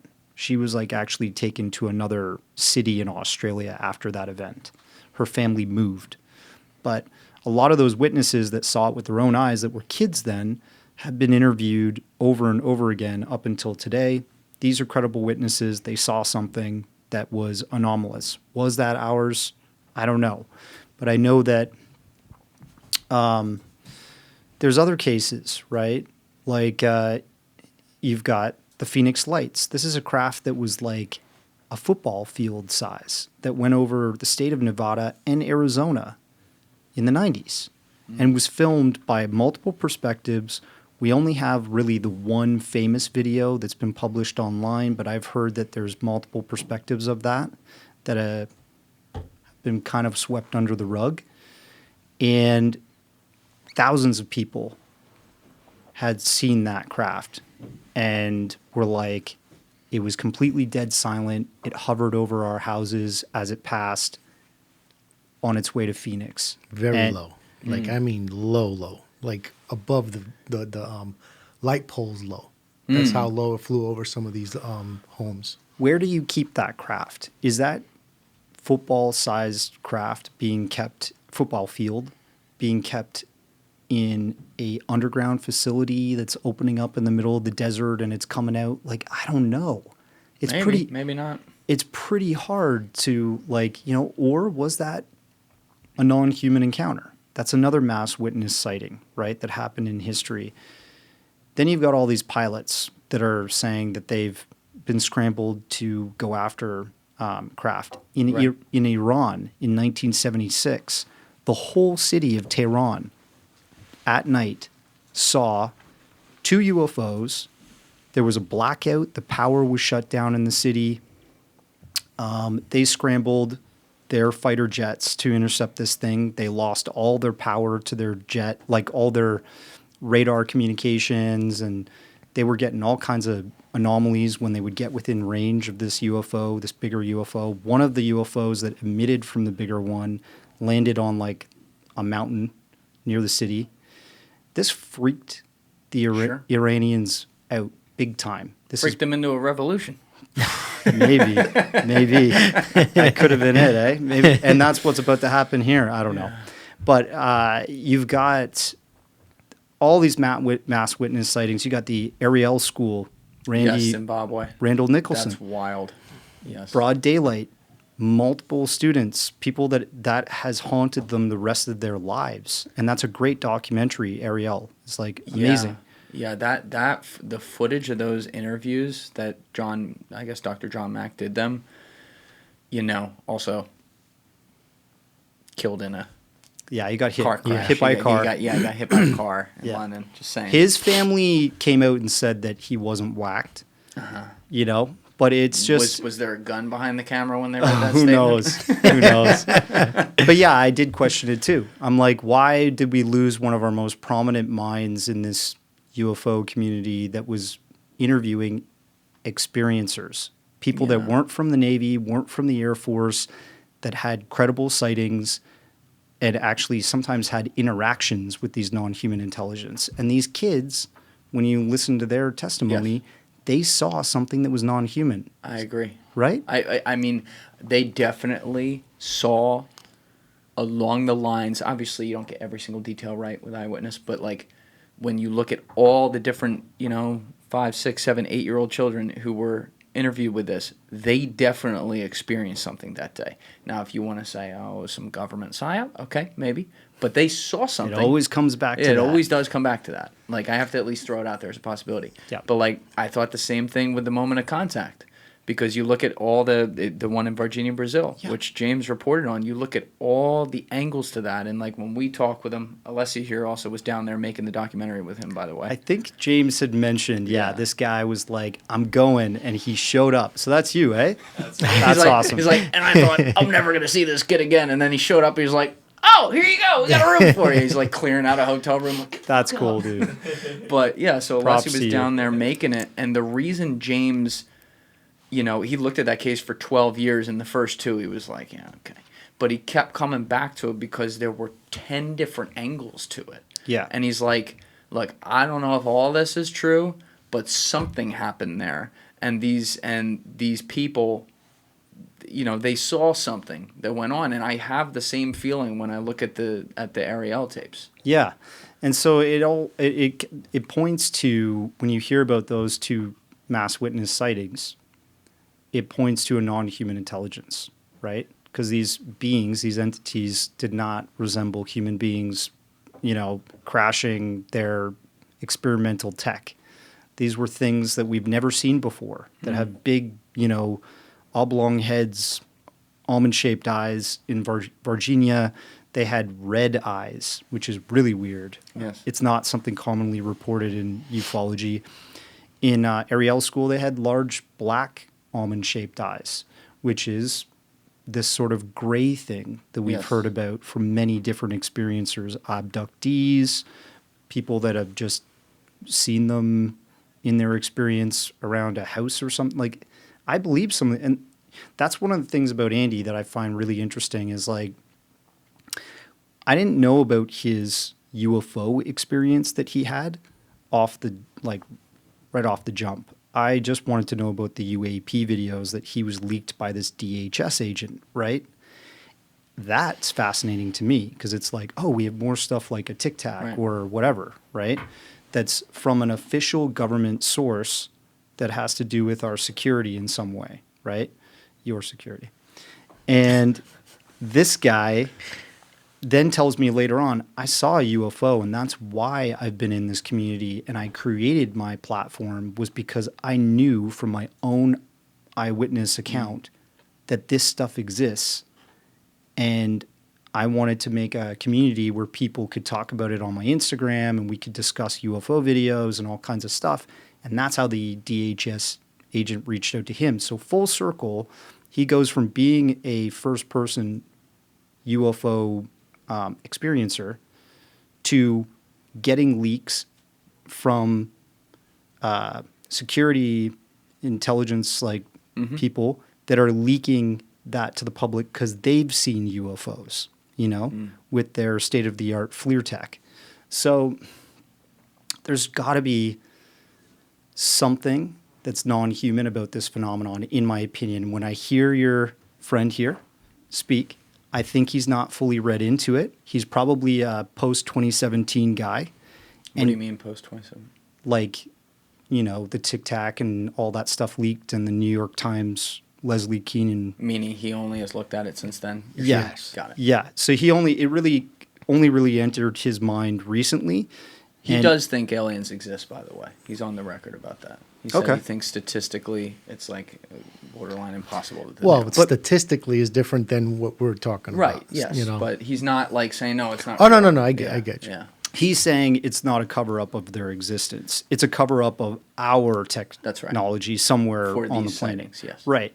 And I think that is maybe he's not fully aware of the full history of the phenomenon. And also Kirkpatrick. Yeah. Come on. Yeah, that guy's kind of. The all-domain resolution group, like their friggin' report was a joke. Yeah.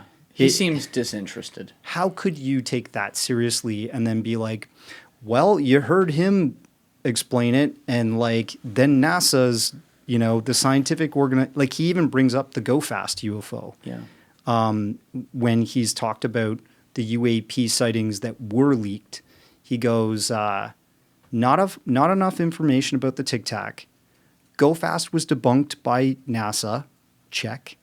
And the third one, the gimbal, he says is like a reading error or like... Oh, yeah. Error with the equipment. or with something the like that. equipment, which is a Mick West line. Typical Mick right? West. And if you look at Mick West's recent debate he had on his own channel, which I think is pretty brave and pretty cool, he had this guy that goes by Merrick VR on Twitter, who's like a Air Force guy, and then he had a FLIR specialist, a guy that works on FLIR systems, like I think repairs them and stuff for the government for these type of craft. That he knows what caught the gimbal UFO, like he knows that technology.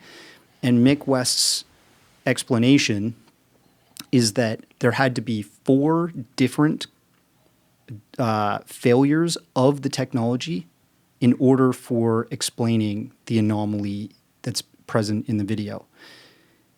Instead of it actually was scrambled to record something that was anomalous in the air, which the pilots saw, which Right. was reported with radar data apparently, and was recorded with these cameras, right? So you're discounting all these other angles and you're trying to also argue Occam's razor, which is Yes. don't multiply unnecessary entities to explain this theory, but he's created four unnecessary entities. So he's not even following his own logic of argument, right? I haven't seen this argument. It sounds like this is not one he posed well. And this is definitely an unpopular opinion I'm going to give. But obviously, a guy like Mick is the extreme on the other end, right? Yeah. I think, unfortunately, guys like him, it's very necessary that they exist, though, because you need off balancing. You kind of know what he's going to say, and it's on people to then see the evidence that he compiles and the evidence that's compiled on the other side, and figure out which way it leans. I've seen some where he points out things where I'm like, yeah, no, that's right. I've seen others where I'm like, well, I feel like, similar to what you just said right there, I feel like he's actually making the same mistakes he blames other people for from his direction. Yeah, but I do think he is incredibly important to debunking, because you do need people that are out there to challenge the woo and to challenge like any of these really unproven theories, right?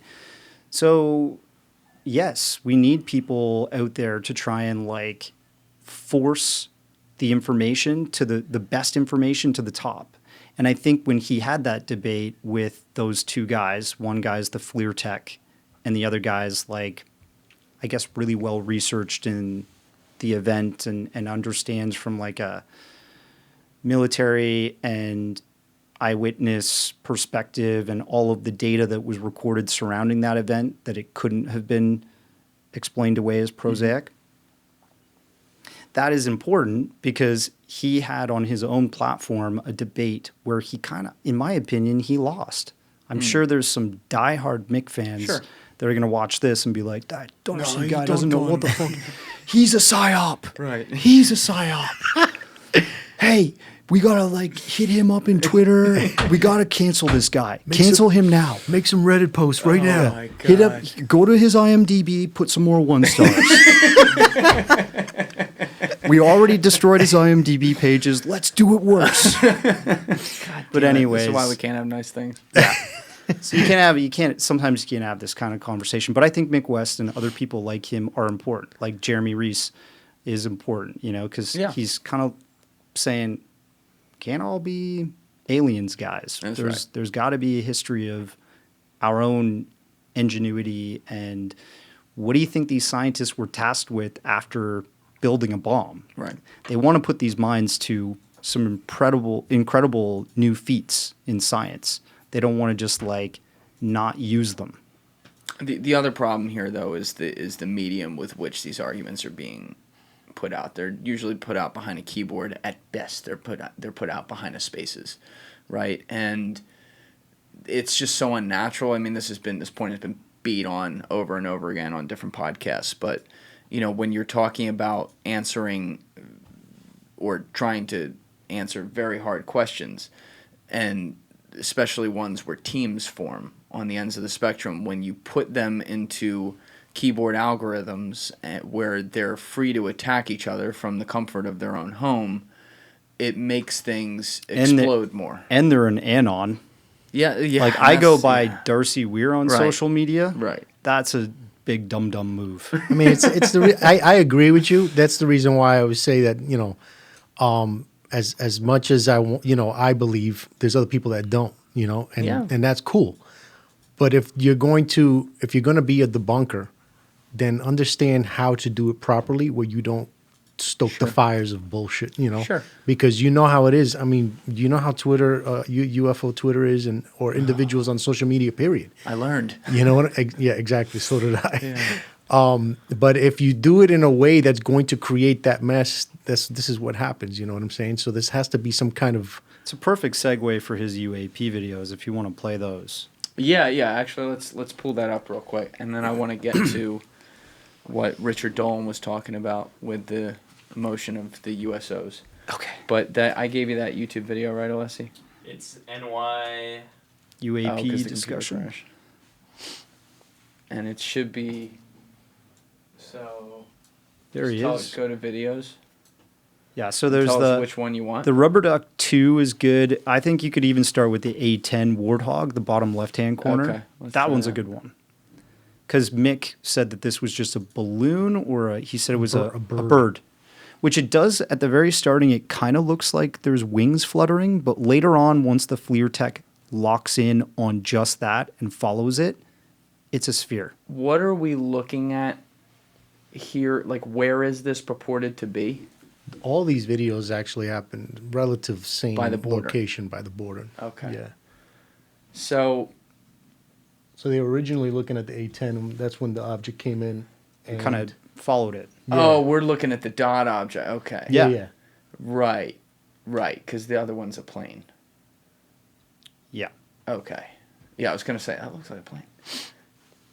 You could just play Interesting. Okay. And then can we play the balloon one if you go out of here for a second? Let's see. The one. Rubber Duck. I don't want to say that one right there, Yeah. I think. Yeah. This is part Yeah. two. Start with part one. Yeah, do part Well, part 1 doesn't have it for All right, about then like do part 20 two. minutes. So part 2, you're going to be right into That's it. Okay. So this was the one that's trippy looking. It's like a. Yeah. It looks like a rubber duck. Yeah, it looks like what's the South Park game? Chase the Magic Dragon. Oh my God. So we're looking. This is actually over Mexico, right? This is technically over Mexico territory, Technically, yes. and this is This is an the- unidentified object floating at a very high rate of speed. Yo, Yeah, move if you- closer to the mic, bro. You might be. This is the one that I sent to the SCU when I first got it. I didn't release this until I got the okay from them after their whole analysis And can you was done. the SEU, are they associated with the government? I believe they were working with them at one point. I think After they had a route to send cases to the government or something like that. Okay. But they are technically just a group of scientists that want to do right by this subject and properly represent credible UAP videos, Okay. right? yeah. And what was this purported to be filmed from? A satellite? No, this is from a recon plane that they were A using. recon plane was Yeah. following this. So at the beginning, actually, you see they just overlooking the landscape when it actually comes into view. Yes. It just shoots right in, and then they just filmed it for a good 40 minutes. The only reason why they didn't continue is because their time using the planes, because they kind of like rent them out from CIA, I believe, Okay. and they couldn't stay up there anymore and decided to leave. But And you got a lot of blowback when this came out. you obviously, kidding me? Hell yeah! Right. Now, obviously, Mick West was debunking it. That one's par for the course. You name it, everybody was trying to who debunk. else? Who else Greenwald. was coming on? Greenwald was? UAPX. What was Greenwald saying it was? He was just calling me out that I was a grifter trying to make money, and then But your videos weren't monetized, right? none of this was. Right. So that's why it didn't make any sense. But it was more like they got, to me, the feeling I got was that they got upset that they didn't get it, Yeah. or they didn't have it. Because if this video landed on their lap, it would have been all over the place. Right. You know what I'm saying? So But the funny thing is, if you look at the history of it, right, that video, La Bruja, and the A10 Warthog video, they eventually were confirmed by CBP and DHS as authentic UAPs in August of last year. So you can actually look up, what's the website? It would be, I know it's CBP, but I don't know the exact website. you could just put like CBP UAP documents 2023. Yeah, it might come up like that. CBP, Yeah. And then UAP. separate word. Oh, okay. Yeah.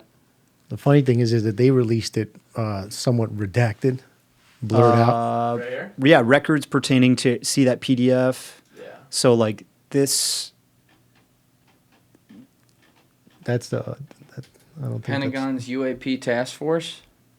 In June 2020, the Senate Select Committee on Intelligence unveiled the Unidentified Aerial Phenomenon Task Force, UAPTF, at the Office of Naval Intelligence, a successor to the Advanced Aerospace Threat Identification Program, which is ATIP.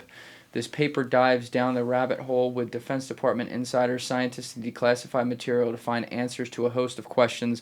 Are mystery craft near-peer adversary platforms or exotic U.S. platforms? What is the technology behind them? What kind of threat do they pose? What are the geostrategic implications? And what are we not being told? Interesting. Okay, so this is like a long paper. Yeah, it's kind of like an introduction to what, the history of this subject is. Yeah. Yeah, it's a lot, but they released like images. There's a link with the actual videos. It exists. Okay. Yeah. So it got confirmed by CBP, DHS themselves that we don't know what these were because they're used to chasing narcos craft, Right. illegal immigrants that are doing stuff across the border, trying to get people in and stuff, right? So they're used to seeing certain things. And those 3 videos were anomalous to them. They're like, what the heck is this? Yeah, that one with the dot following the plane is pretty wild. You can watch that a bit more. There's more of it where they're just tracking the dot later on. And So it just looks like a big sphere, Alright, so which let's is go kind of like forward, Mosul to the Orb. middle. Yep. Hit So that. what people don't understand too with FLIR is you get very, very good detail when you capture objects that you're looking at through the camera, through the lens. And a bird would have been absolutely identifiable. You would see every detail of the bird. The wings, the tail, all that. So the fact that none of that is visible, and as well, why would Border Patrol agents be fascinated by a bird? Right. You know what I'm saying? They wouldn't take interest in the first place, right? And this thing was flying in a area where American assets are flying. It's like secured area. Sure. There shouldn't be anything like that, right? So it's anomalous for sure. I think, the blowback that he received is just the way our community is. People want to debunk and attack the person most of the time. John Greenwald actually released earlier this year or late last year? He basically said, "Oh, yeah, they are anomalous, and I got those videos from a different source. Didn't credit him." And I mentioned that to him. I messaged him and said, "Hey, dude." Well, I actually did a post on Twitter, and then all of his trolls started attacking me, and I blocked them one by one. See ya, see ya, see ya. But it's kind of like a honeypot. You should try it sometime. It's just too bad that he didn't he initially was very against those videos, debunking, attacking him and the videos, and then they get confirmed, and he changes his tune completely and is like, "Oh yeah, these are anomalous." And the person who originally released them was like Dr. Disclosure or something like that. And it's like, dude, why are you misrepresenting the story?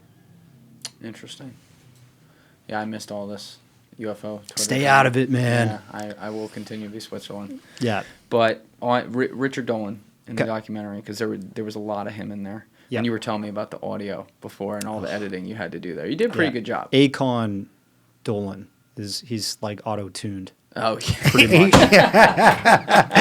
I'm like Akon. But obviously, Or Flow Rider, I don't know. Mark Gagnon actually did a podcast with him that was really good on Camp Gagnon. That was in later 2023, I think. But in your doc, one of the cases he outlined was this 1954 case.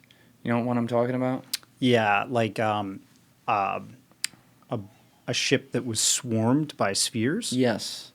What happened there, allegedly? Did it emanate from the ocean, they were saying? Apparently, they just kind of showed up all around the ship. And this came from a source that basically followed Dolan's exploits and disclosure efforts from his own website, which I think is like richarddolan.com or something like that. And his members can talk about stuff in their internal message boards and stuff. And this guy reached out and explained his story. He had to be an anonymous source because he doesn't want the threat against his family and against his livelihood. Maybe he still gets some kind of income from a Navy source or something like that.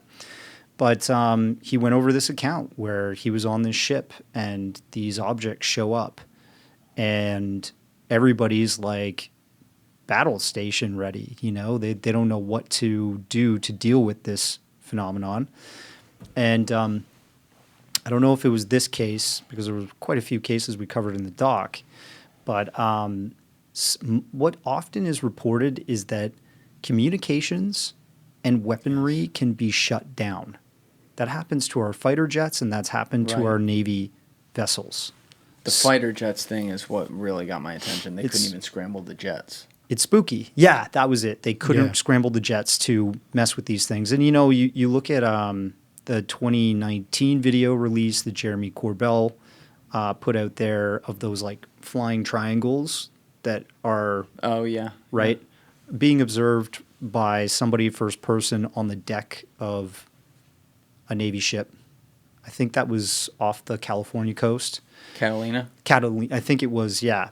Which is also an anomalous... Fucking Catalina wine mixer, baby. Yeah, I was just thinking the same shit.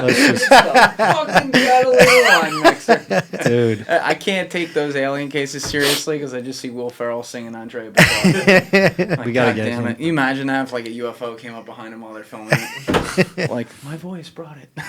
Yeah, summoned. But anyway, you're saying the videos Corbell had were allegedly from there. Yeah, and he says that, they were even trying to deploy anti-drone technology at these things from the ship. They couldn't do it. So, this is what he got from his source. Again, it's secondhand information, but it seems to coincide with something that's been reported by other anonymous sources that have had these encounters in the Navy. I guess I'll say that. Got it.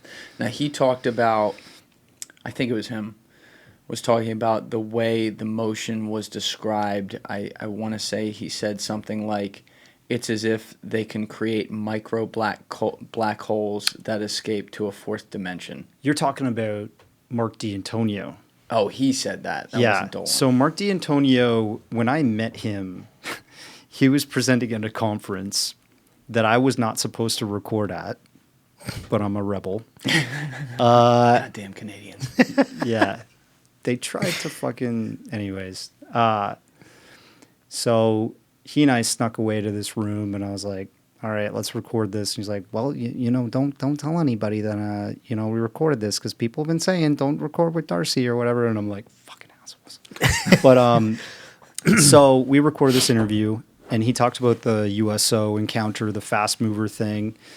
And then he talked about what he was actually presenting on at the conference.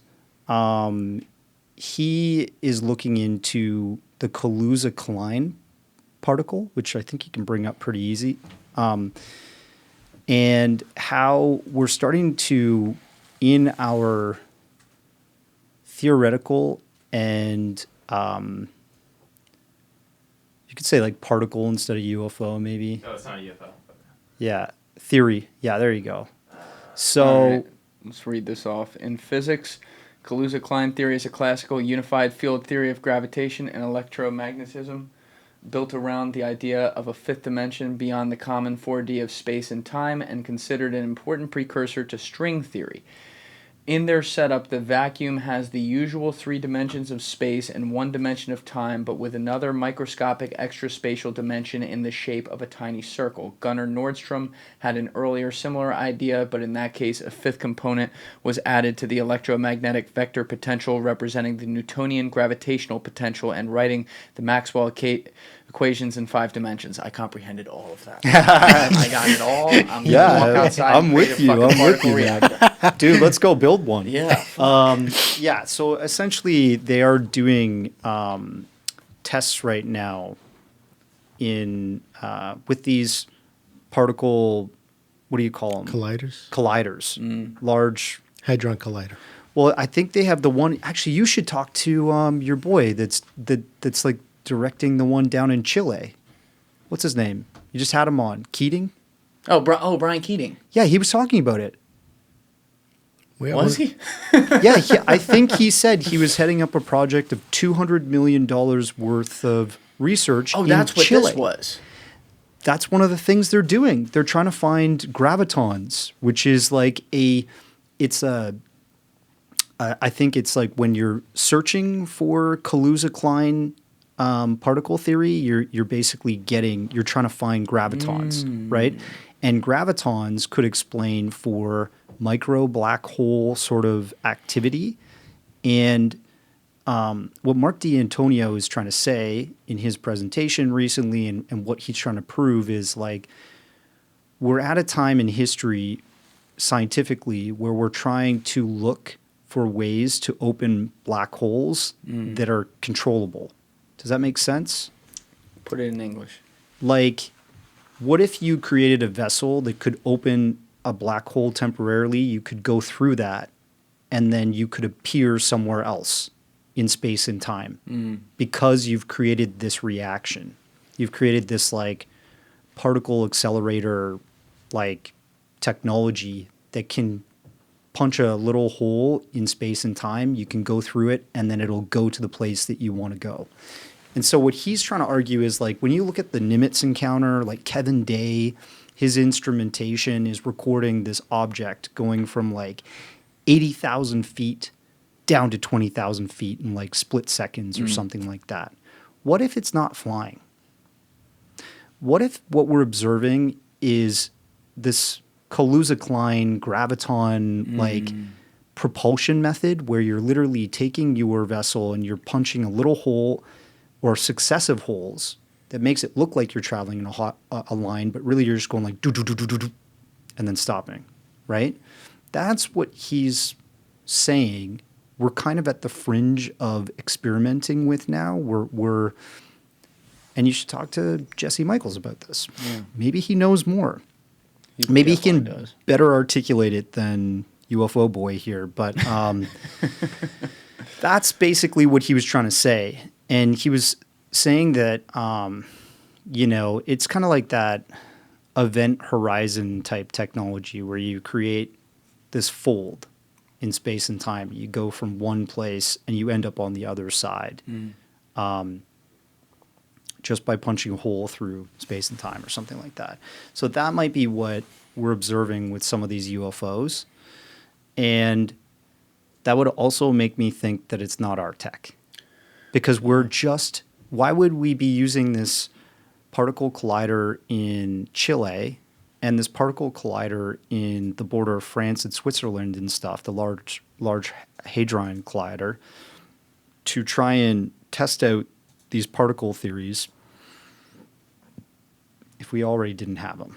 You know what I mean? Like, it doesn't really, well, it doesn't add up. When you get into the dimensionality part of it too, the buzzword that enters the lexicon is a multiverse scenario too. And this is what I'm with Brian.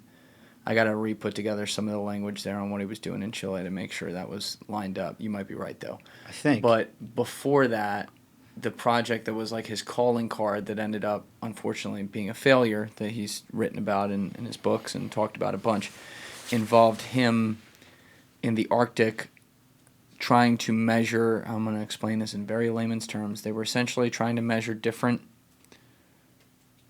sources of light in a way that appear into the atmosphere to prove that the universe was inflationary. And now I'm going to take the leap that he could explain better, but essentially what this would have meant if you proved that the universe was inflationary, forget what that actually means for a second, but that means to the end would be that it would be almost impossible for there not to be a multiverse that exists, which now gets into rivers of time and different scenarios that occur, meaning like right now we're sitting in this room, but in another, you know, slightly differently tuned radio dimension, there's dinosaurs floating around right here. You know, Dino beavers. Right, dino beavers. It gets weird, right? Yeah. Right? And it gets infinite. And we haven't really talked about that today with UFOs and UAPs and stuff, but I do wonder about that as well. And people talk about like the future humans scenario. Michael P. Masters. Right. And David Grusch talks about the multi-dimensional aspect to the phenomenon. Because when people, I think like Luna or whoever is like questioning him, or she questions him. Oh, she's good. She's good at asking questions. But I'd like Congress if they all look like her. Right? I'd be real interested in all that. Yeah. just fire all of Congress and only hire like hot Lunas. But when you've got Grusch Grusch's testimony, I think it was actually in front of Ross Coulthart, right, which is this Australian journalist that's working for News Nation stuff now. He's really covering the UFO beat in a big way. And when he talked to Grusch the first time, they said, like, what are these things, mate? Like, are they aliens or what is this non-human intelligence? I can't. I deal with this every time I talk to him. It's not quite in the same octave as Ross, but Grusch is like, well, there seems to be an existence of a plurality of intelligence. So there could be a dimensional aspect to this intelligence. There could be an extraterrestrial, and there could be something else that we don't quite understand. Like Hal Puthoff. He wrote a paper about ultra-terrestrials in the past couple years. Yeah, you can look it up. Ultra-terrestrials paper, Hal Puthoff, if you want to put that, Alessi. Basically, his theory is that what if what we're experiencing here is not necessarily extraterrestrial, but it's a non-human intelligence that has existed on the planet for longer than us. Right. Yeah. Or possibly the same amount of time, that is just superior, like technologically, what have you. And those are the things that are currently, it comes back to like that chains in the sea analogy. There's multiple domains to the planet. There's the sky, there's the land, there's the oceans. And maybe there's inhabitants in different layers of the planet, these different domains. That's why even Arrow is the all domain, right? They're trying to catch all of that and debunk all of that. The guy that Gallaudet talked about, Victor Vescovo, is that it? Yeah. So he was another retired Navy dude, but he's like an expert in submersibles and the deep ocean. He's like James Cameron. Like, he's been to the bottom of a trench in what his does he own... have to say about all this? I think he's interested. Based on what Tim's saying, he's open to the idea that there's something going on in our oceans that can't be accounted for by prosaic explanations. And Victor, if you're watching, I am not a wealthy man. I really need some investment for my next documentaries. I would love to get in a submersible with you and go to the bottom of a trench. I hope it's not like the Titanic one, the tin can. No, his is good. All right, good. We can get in this thing. We can go down, look for aliens together, bud. But I don't think he's going to answer that call. I feel like if you found him, you wouldn't come back. Wow, maybe. Who knows? If you can see him. Actually, in that report that Tim Gallaudet just released, that paper that's 29 pages, it's on the Sol Foundation website. He says that there's been, at least that he knows of, one hostile submarine encounter. Did he expand upon that? He didn't.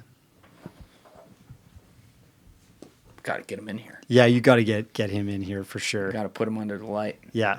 Yeah. Yeah, you do. Well, usually, from what I've heard, any encounter that was hostile always involved us taking a hostile action Provoking? towards yeah. It's not like it was something that came after us just for the hell of it. Yeah.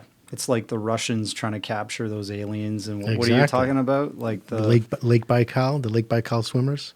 What happened there? They tried, a bunch of divers went down beneath the ice in Lake Baikal and came across... Where is that? Lake Baikal? Russia, is it right? Yeah, look it up, Alessi. Okay. Sorry. Bical? Is that it? Baikal, I believe. Oh, fuck that one up. Baikal.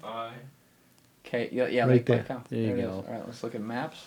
Oh, it's a beautiful looking lake. Yeah. All right, now scroll out. Let's see where this is. It's near Mongolia. Oh, yeah, it's down there. But still in Russia. It's still in Russia, but it's down there near Mongolia. Yeah. So the Russians tried to capture beings inside of the lake, and it did not work too well.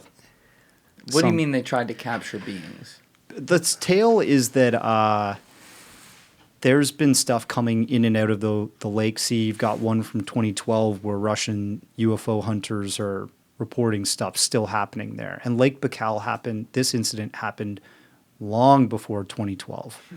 What is the... do we know how deep that lake is? Pretty deep. Yeah. Yeah, it's apparently very deep. And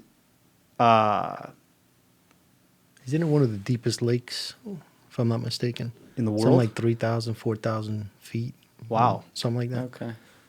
That's pretty deep. You It's not explain what ocean deep, happened. though. Well, long story short, they went. I mean, from it's supposedly the story goes that there was something that was seen, or through radar or whatever that they use, and that they were investigating. And when they sent the divers down there, they encountered these humanoid beings that had Humanoid. yeah, like I don't think they went into detail as there's to like illustrations if they were of grays. that. If you look up Lake Baikal, right, Just look up humanoids or Lake something. Baikal swimmers. That's the Lake name of the- Baikal- This isn't going to be like the Leprechaun report in Alabama. Is it? no. If I'm not mistaken, I believe there's an actual document of the incident. Yeah, of the incident. Yeah. All right. Lake Baikal. No, put Lake alien- Baikal swimmers. Lake Baikal. Swimmers. Swimmers? Yeah, Yeah. You don't swimmers. think this will pop up? Well, they're Is that right it? there. The See, Yeah, blue there you ones? go. the fourth one, Lake The Baikal blue- swimmers. Yeah, yeah. That's supposedly what they described them looking as. And those Can we blow little, that up? those little Yeah, there's Nick Pope. There's our boy. Nick Pope. Well, I think they did discover them. Yeah, he was on the History Channel. Like, well, there's something happening in Lake Baikal. Nick. All right, so they're wearing like umbrellas. It's It was like Rihanna video. almost like a jellyfish type thing. They described them wearing, and they weren't They described them not swimming. They said the movements were like Floating. if they were like moving around really Gliding? weird. Yeah, But- like gliding. So wait, how far below the surface are we talking? Just Like, below the ice, because there was like, there's apparently, it freezes over. Oh no! Actually, when they found them, was low enough because apparently when one of them attempted to grab it, one of the beings that what they were trying to grab emitted an energy burst that sent all of the divers right back to the surface. And I and think didn't kill them. I They believe got the bends. no. I think three of them died. Oof. Yeah. You ever seen that video of the Russian lady jumping in the ice for that thing and then she's lost? No. Yeah, she died. Pull this up, Alessi. Oh, I know what you're type, talking type about. in, Yeah. type, go to YouTube. That's tragic. Go to YouTube. Type in. Well, like went into one of those ice rivers. Yeah, like that's like in where a- they do the blessing. I don't know what some Russian Orthodox shit they do every year. So they Oh. like jump. They do like a polar plunge or some sort. Russian lady jumps in ice and dies. That's like Darwin Awards worthy. Yeah, no, it's actually so sad. Yeah.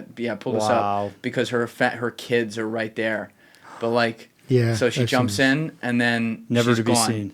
Maybe the aliens got her. Probably immediate hypothermic shock and just sunk and was gone. Well, I think they were trying to say the tide took her. the currents. Is also. but it doesn't look like water's like. The river. Oh, it's a river. Yeah. Oh yeah, Oof, that was not Yeah, well that was planned not out. smart. Oh, he's going in. yeah. He couldn't get her. She was Oh gone. my goodness. Yeah, very sad, but Jeez. weird shit going on. Shoot, man. Well, anyways, there's stories that come out of Russia about ocean and water-based phenomenon. And actually, Dolan covers one of these cases, Vladimir Azaza, who was a high-ranking, There he is. yeah. A He's- famed ufologist and former Soviet naval officer. Declassified secret files released by the Russian government indicate that the 1982 7 military divers were training in the depths of the Baikal, and they spied bizarrely shaped underwater vehicles that moved far faster than any technology the Soviet Navy was in possession of at the time. Good eye, mate. I didn't even see the Vladimir Azaza up there. Good for you. Yeah, so he's one of these guys that came from former Soviet Union. And if you think about UAP phenomenon and this possible non-human intelligence phenomenon interacting with our planet, you have to keep in mind that other superpowers are interested in this, right? Russia would definitely be trying to capture crashed Sure. UFOs. And apparently there was a program. Paul Stonehill, who's a former Russian, escaped when things freed up in the 1990s when the Berlin Wall came down. He's now living in the LA area. I've spoken to him a bit via email. I need to meet up with him because he's like a fountain of knowledge of UAP and NHI Russian cases. He's kind of like the Vladimir Zaza, but still alive and, kicking today, but got a lot of those files and that information out when the Iron Curtain came down. And like in Richard Dolan's book, The National Security State and UFOs, I can't remember what the exact title is, he goes over an encounter that the Russian space agency had with a UAP in orbit around Earth. And it's completely bizarre. I was thinking of putting it into like one of my Secret Space UFOs docs, but it would require a ton of animation. Essentially, what this, it was probably Vladimir Zaza or another Russian general disclosed that the cosmonauts saw this object somewhere near their ship, near their craft in space. And it was kind of phasing in and out, like it was seen and then unseen, and it came pretty close to their craft. When it came close enough to their craft, and they're looking through like telescopes and observation windows that are on the, let's say it's the Soyuz craft. I think that's what it would have been at this time. They observed essentially these beings that were brown-skinned in color that did not don spaceflight suits, left the craft and moved around it and came up to the Soyuz and looked at them up close and personal, and then flew back into the craft, and were also using lights to like communicate with them or something like that. And what the hell was that? If it's true, If it's true. like brown-skinned alien humanoids that moved robotically and didn't need to use flight like spacesuits to fly in the vacuum of space. Yeah, and I wonder, like, you've heard probably Annie Jacobson report some of her stuff on Roswell. She gets a lot of shit for that from like the UFO community. But, Yeah, like, I really like Annie Jacobs. Yeah, I love her too. I think like what she Love did. her voice. She's Best got a voice in great voice. America. Yeah. Sweet. I'll have to listen to that one that you did, but I Danny really did that one. Yeah. Oh, Danny did? Okay. I really liked her coverage of like Project Alos, which was prior to Project Paperclip. We actually sent American soldiers over behind enemy lines to infiltrate the facilities that they were building V-2 rockets and all of these, super classified German technologies, right? Before we captured that stuff and brought it back to the U.S. So Project Alos was the precursor to Project Paperclip. And she documents that pretty well. That's really cool stuff. I don't agree with her interpretation of Roswell, Right, like that the they were fake- modified Russian human bodies. That, it's like Occam's razor sort of thing. Like you are literally multiplying unnecessary entities. I hope she's wrong. But her source, she has one source for that story. That's not Billy Wall, is it? I feel that's got to be someone different. He wouldn't have been. She has involved one with that. source for that story, Okay. right? And when you look at the Roswell incident, there are hundreds of people that give testimony, the sheriff, the Air Force personnel that were on the base, the nurse that saw the bodies. And she wasn't saying these are like modified Russians. She was like, they had big almond-shaped black eyes, oblong heads, no genitalia, that type of thing. Which is like that sort of story of a gray, right? Yeah. that could be a modified artificial intelligent entity. I don't know. It could be, but it's not human, and I don't think it came from Russia. Yeah, I don't know. I want to review what she actually wrote up on that. I don't know that I've read that. But the title of your doc involved the word fast movers. Yeah. Right? And there is a program that you spoke about in the documentary called the Fast Mover Program. I think Gallaudet highlighted it, and maybe some other people did as well. What is that? So essentially, Mark D'Antonio mentions it too. And he had his USO experience when he was on board that unnamed submarine exercise. Right, with the government. Yeah. Yeah. And when he got to go speak with this second in command for the Navy, we're talking like second from the very top, he was in this gentleman's home. They were having dinner, and they were having a candid conversation, and Mark just blurts out, "Sir, what can you tell me about the Fast Mover program?" And instead of this second in command from the Navy saying, "There is no program," or "Who told you about that? Don't say that," and whatever thing that you would expect that could be a difficult situation, he kind of laughed and he said, "Mark, I can't tell you about that program." So pretty much confirming, not denying. And Mark didn't pry. He didn't push any further. But prior to asking that question, he had done his own investigation after his own experience by speaking to other Navy submariners that have experienced that. And apparently it's a common occurrence through his own research. And they'll see it rise up from the water. Or they'll see it just shoot by the submarine and it's picked up by the sonar operator. And they say, fast mover, or like. Now, Gallaudet laid out that there's two types of sonar. I forget what the hell they're called. Passive and active. Oh, well, that was easy. Yeah. Okay, and how does that work? One of them actually is like a radar, but the other one just picks up sounds?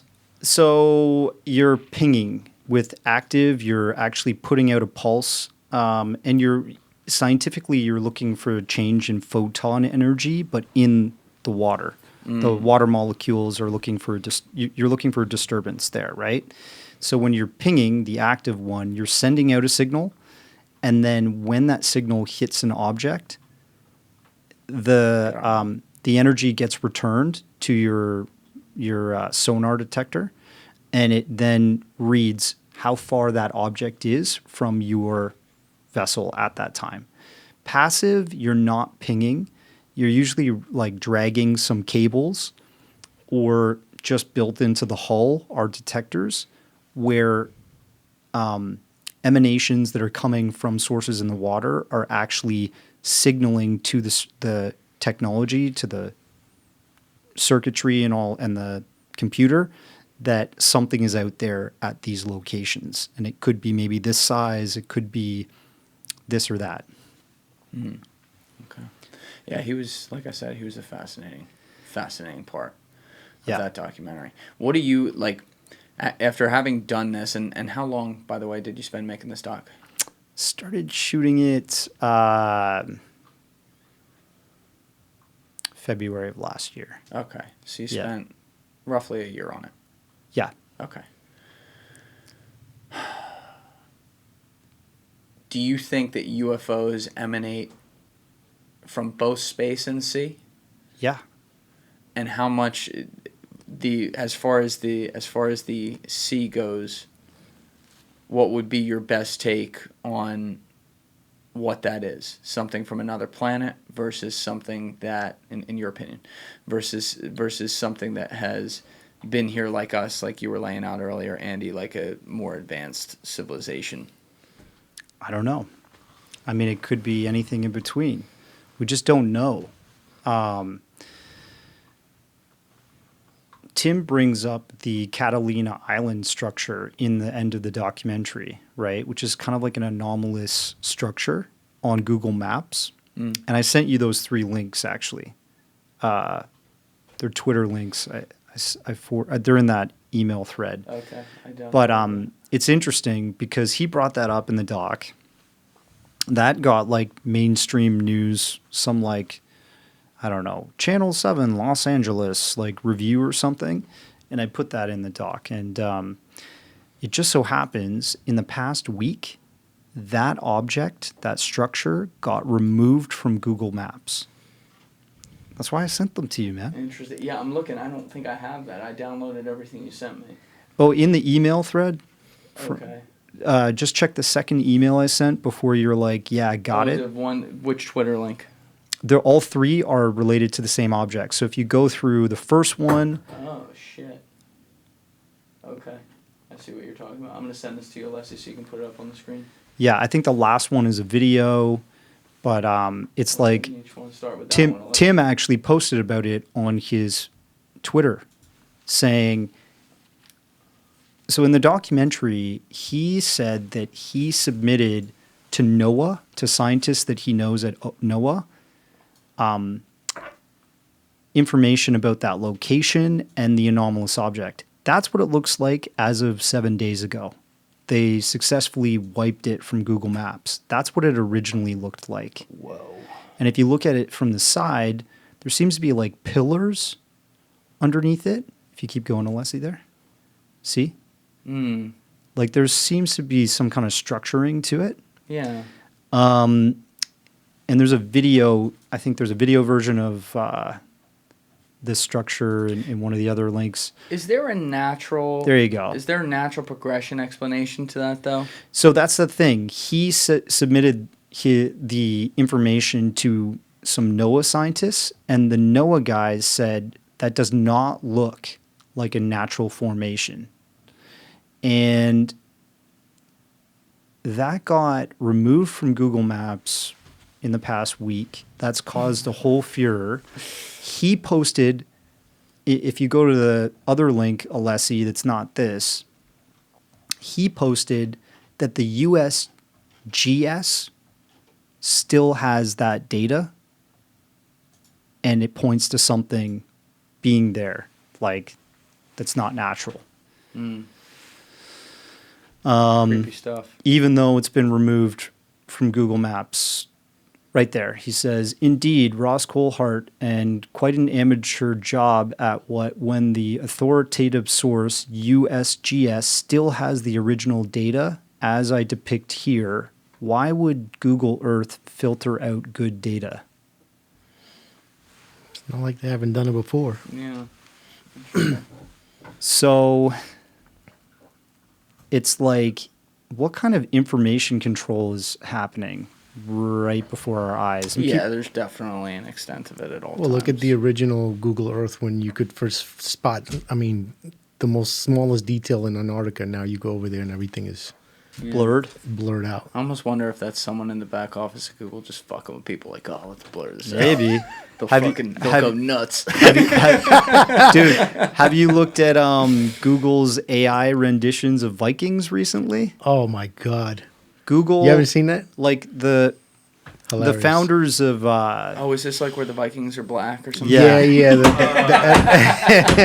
they don't have they're black people with red Asian, beards. Indians. They're Yeah. trying to, because there was like an issue when they were building AI. AI was only recognizing like white people. So now they're over there Well, probably like, oh, wait, we got to balance this shit out, man. No, wasn't that That's due, unbalanced. Yeah. though, wasn't right? that due to that woman talking about the whole racial thing, and that was literally done purposely or something like that? They did an interview with Joy some. Balwani? Is that I'm not She sure. wrote if a that's, book on it. Yeah. I Yeah, haven't read the book, but What- she wrote a book on some of the issues there. Yeah, AI being racist, or I mean, that might, if it takes data from the public, yeah, it becomes if it biased. takes data, it tends to like recognize white people. But no. Yeah. Anyways, I think we're gonna be gone in a few decades. That's just my You not think a we're few gonna be decades. gone? Well, I mean, like That got morbid quick. maybe 100, maybe 100 years from now, or I don't know, maybe 500 years from now, there won't be, all whiteness, unless I don't know. Maybe I'm wrong, but It'd be a lot easier if we all looked the same, man. My God. yeah, there'd be less racism. That's for Oh, sure. It'd be none. It'd be great. Yeah, but Damn, man. But yeah, that's just like, it's a weird thing. Google, they control the maps of the planet, but they also control what a Viking apparently looks like, so. Well, listen, man, you made an amazing documentary. Thank I really you. appreciate both of you coming. Thanks for coming out, Andy. No problem. Thank you. And just great stuff. So I will put the link to Amazon Prime. Is it on Apple too? And just Apple TV, All right, yeah. I'll put those 2 links in the description. Everyone go check it out. I really, really liked it. I got it. And, all right, what's the next thing you're working on? Couple different projects, but Puerto Rico is like... That's right. Yeah. Is the sort of next hotspot I want to investigate. Cool. And I think we have some pretty groundbreaking kind of stuff that sort of same situation with like landing Tim Gallaudet. I landed somebody in Puerto Rico that's behind some leak stuff. So Very cool. Yeah, pretty All lucky. right. We're pretty Yeah. lucky. All right, we'll have to wait for that one. Very to come out. lucky. But thank you guys so much for coming. especially Thank on you. short Yeah, notice, thank too. you for having us, man. Of course. For sure. All right, everybody else, you know what it is. Give it a thought. Get back to me. Peace. Thank you guys for watching the episode. Before you leave, please be sure to hit that subscribe button and smash that like button on the video. It's a huge help. And also, if you're over on Instagram, be sure to follow the show at Julian Dory Podcast, or also on my personal page at Julian D. Dory. Both links are in the description below. Finally, if you'd like to catch up on our latest episodes, use the Julian Dory Podcast playlist link in the description below. Thank you.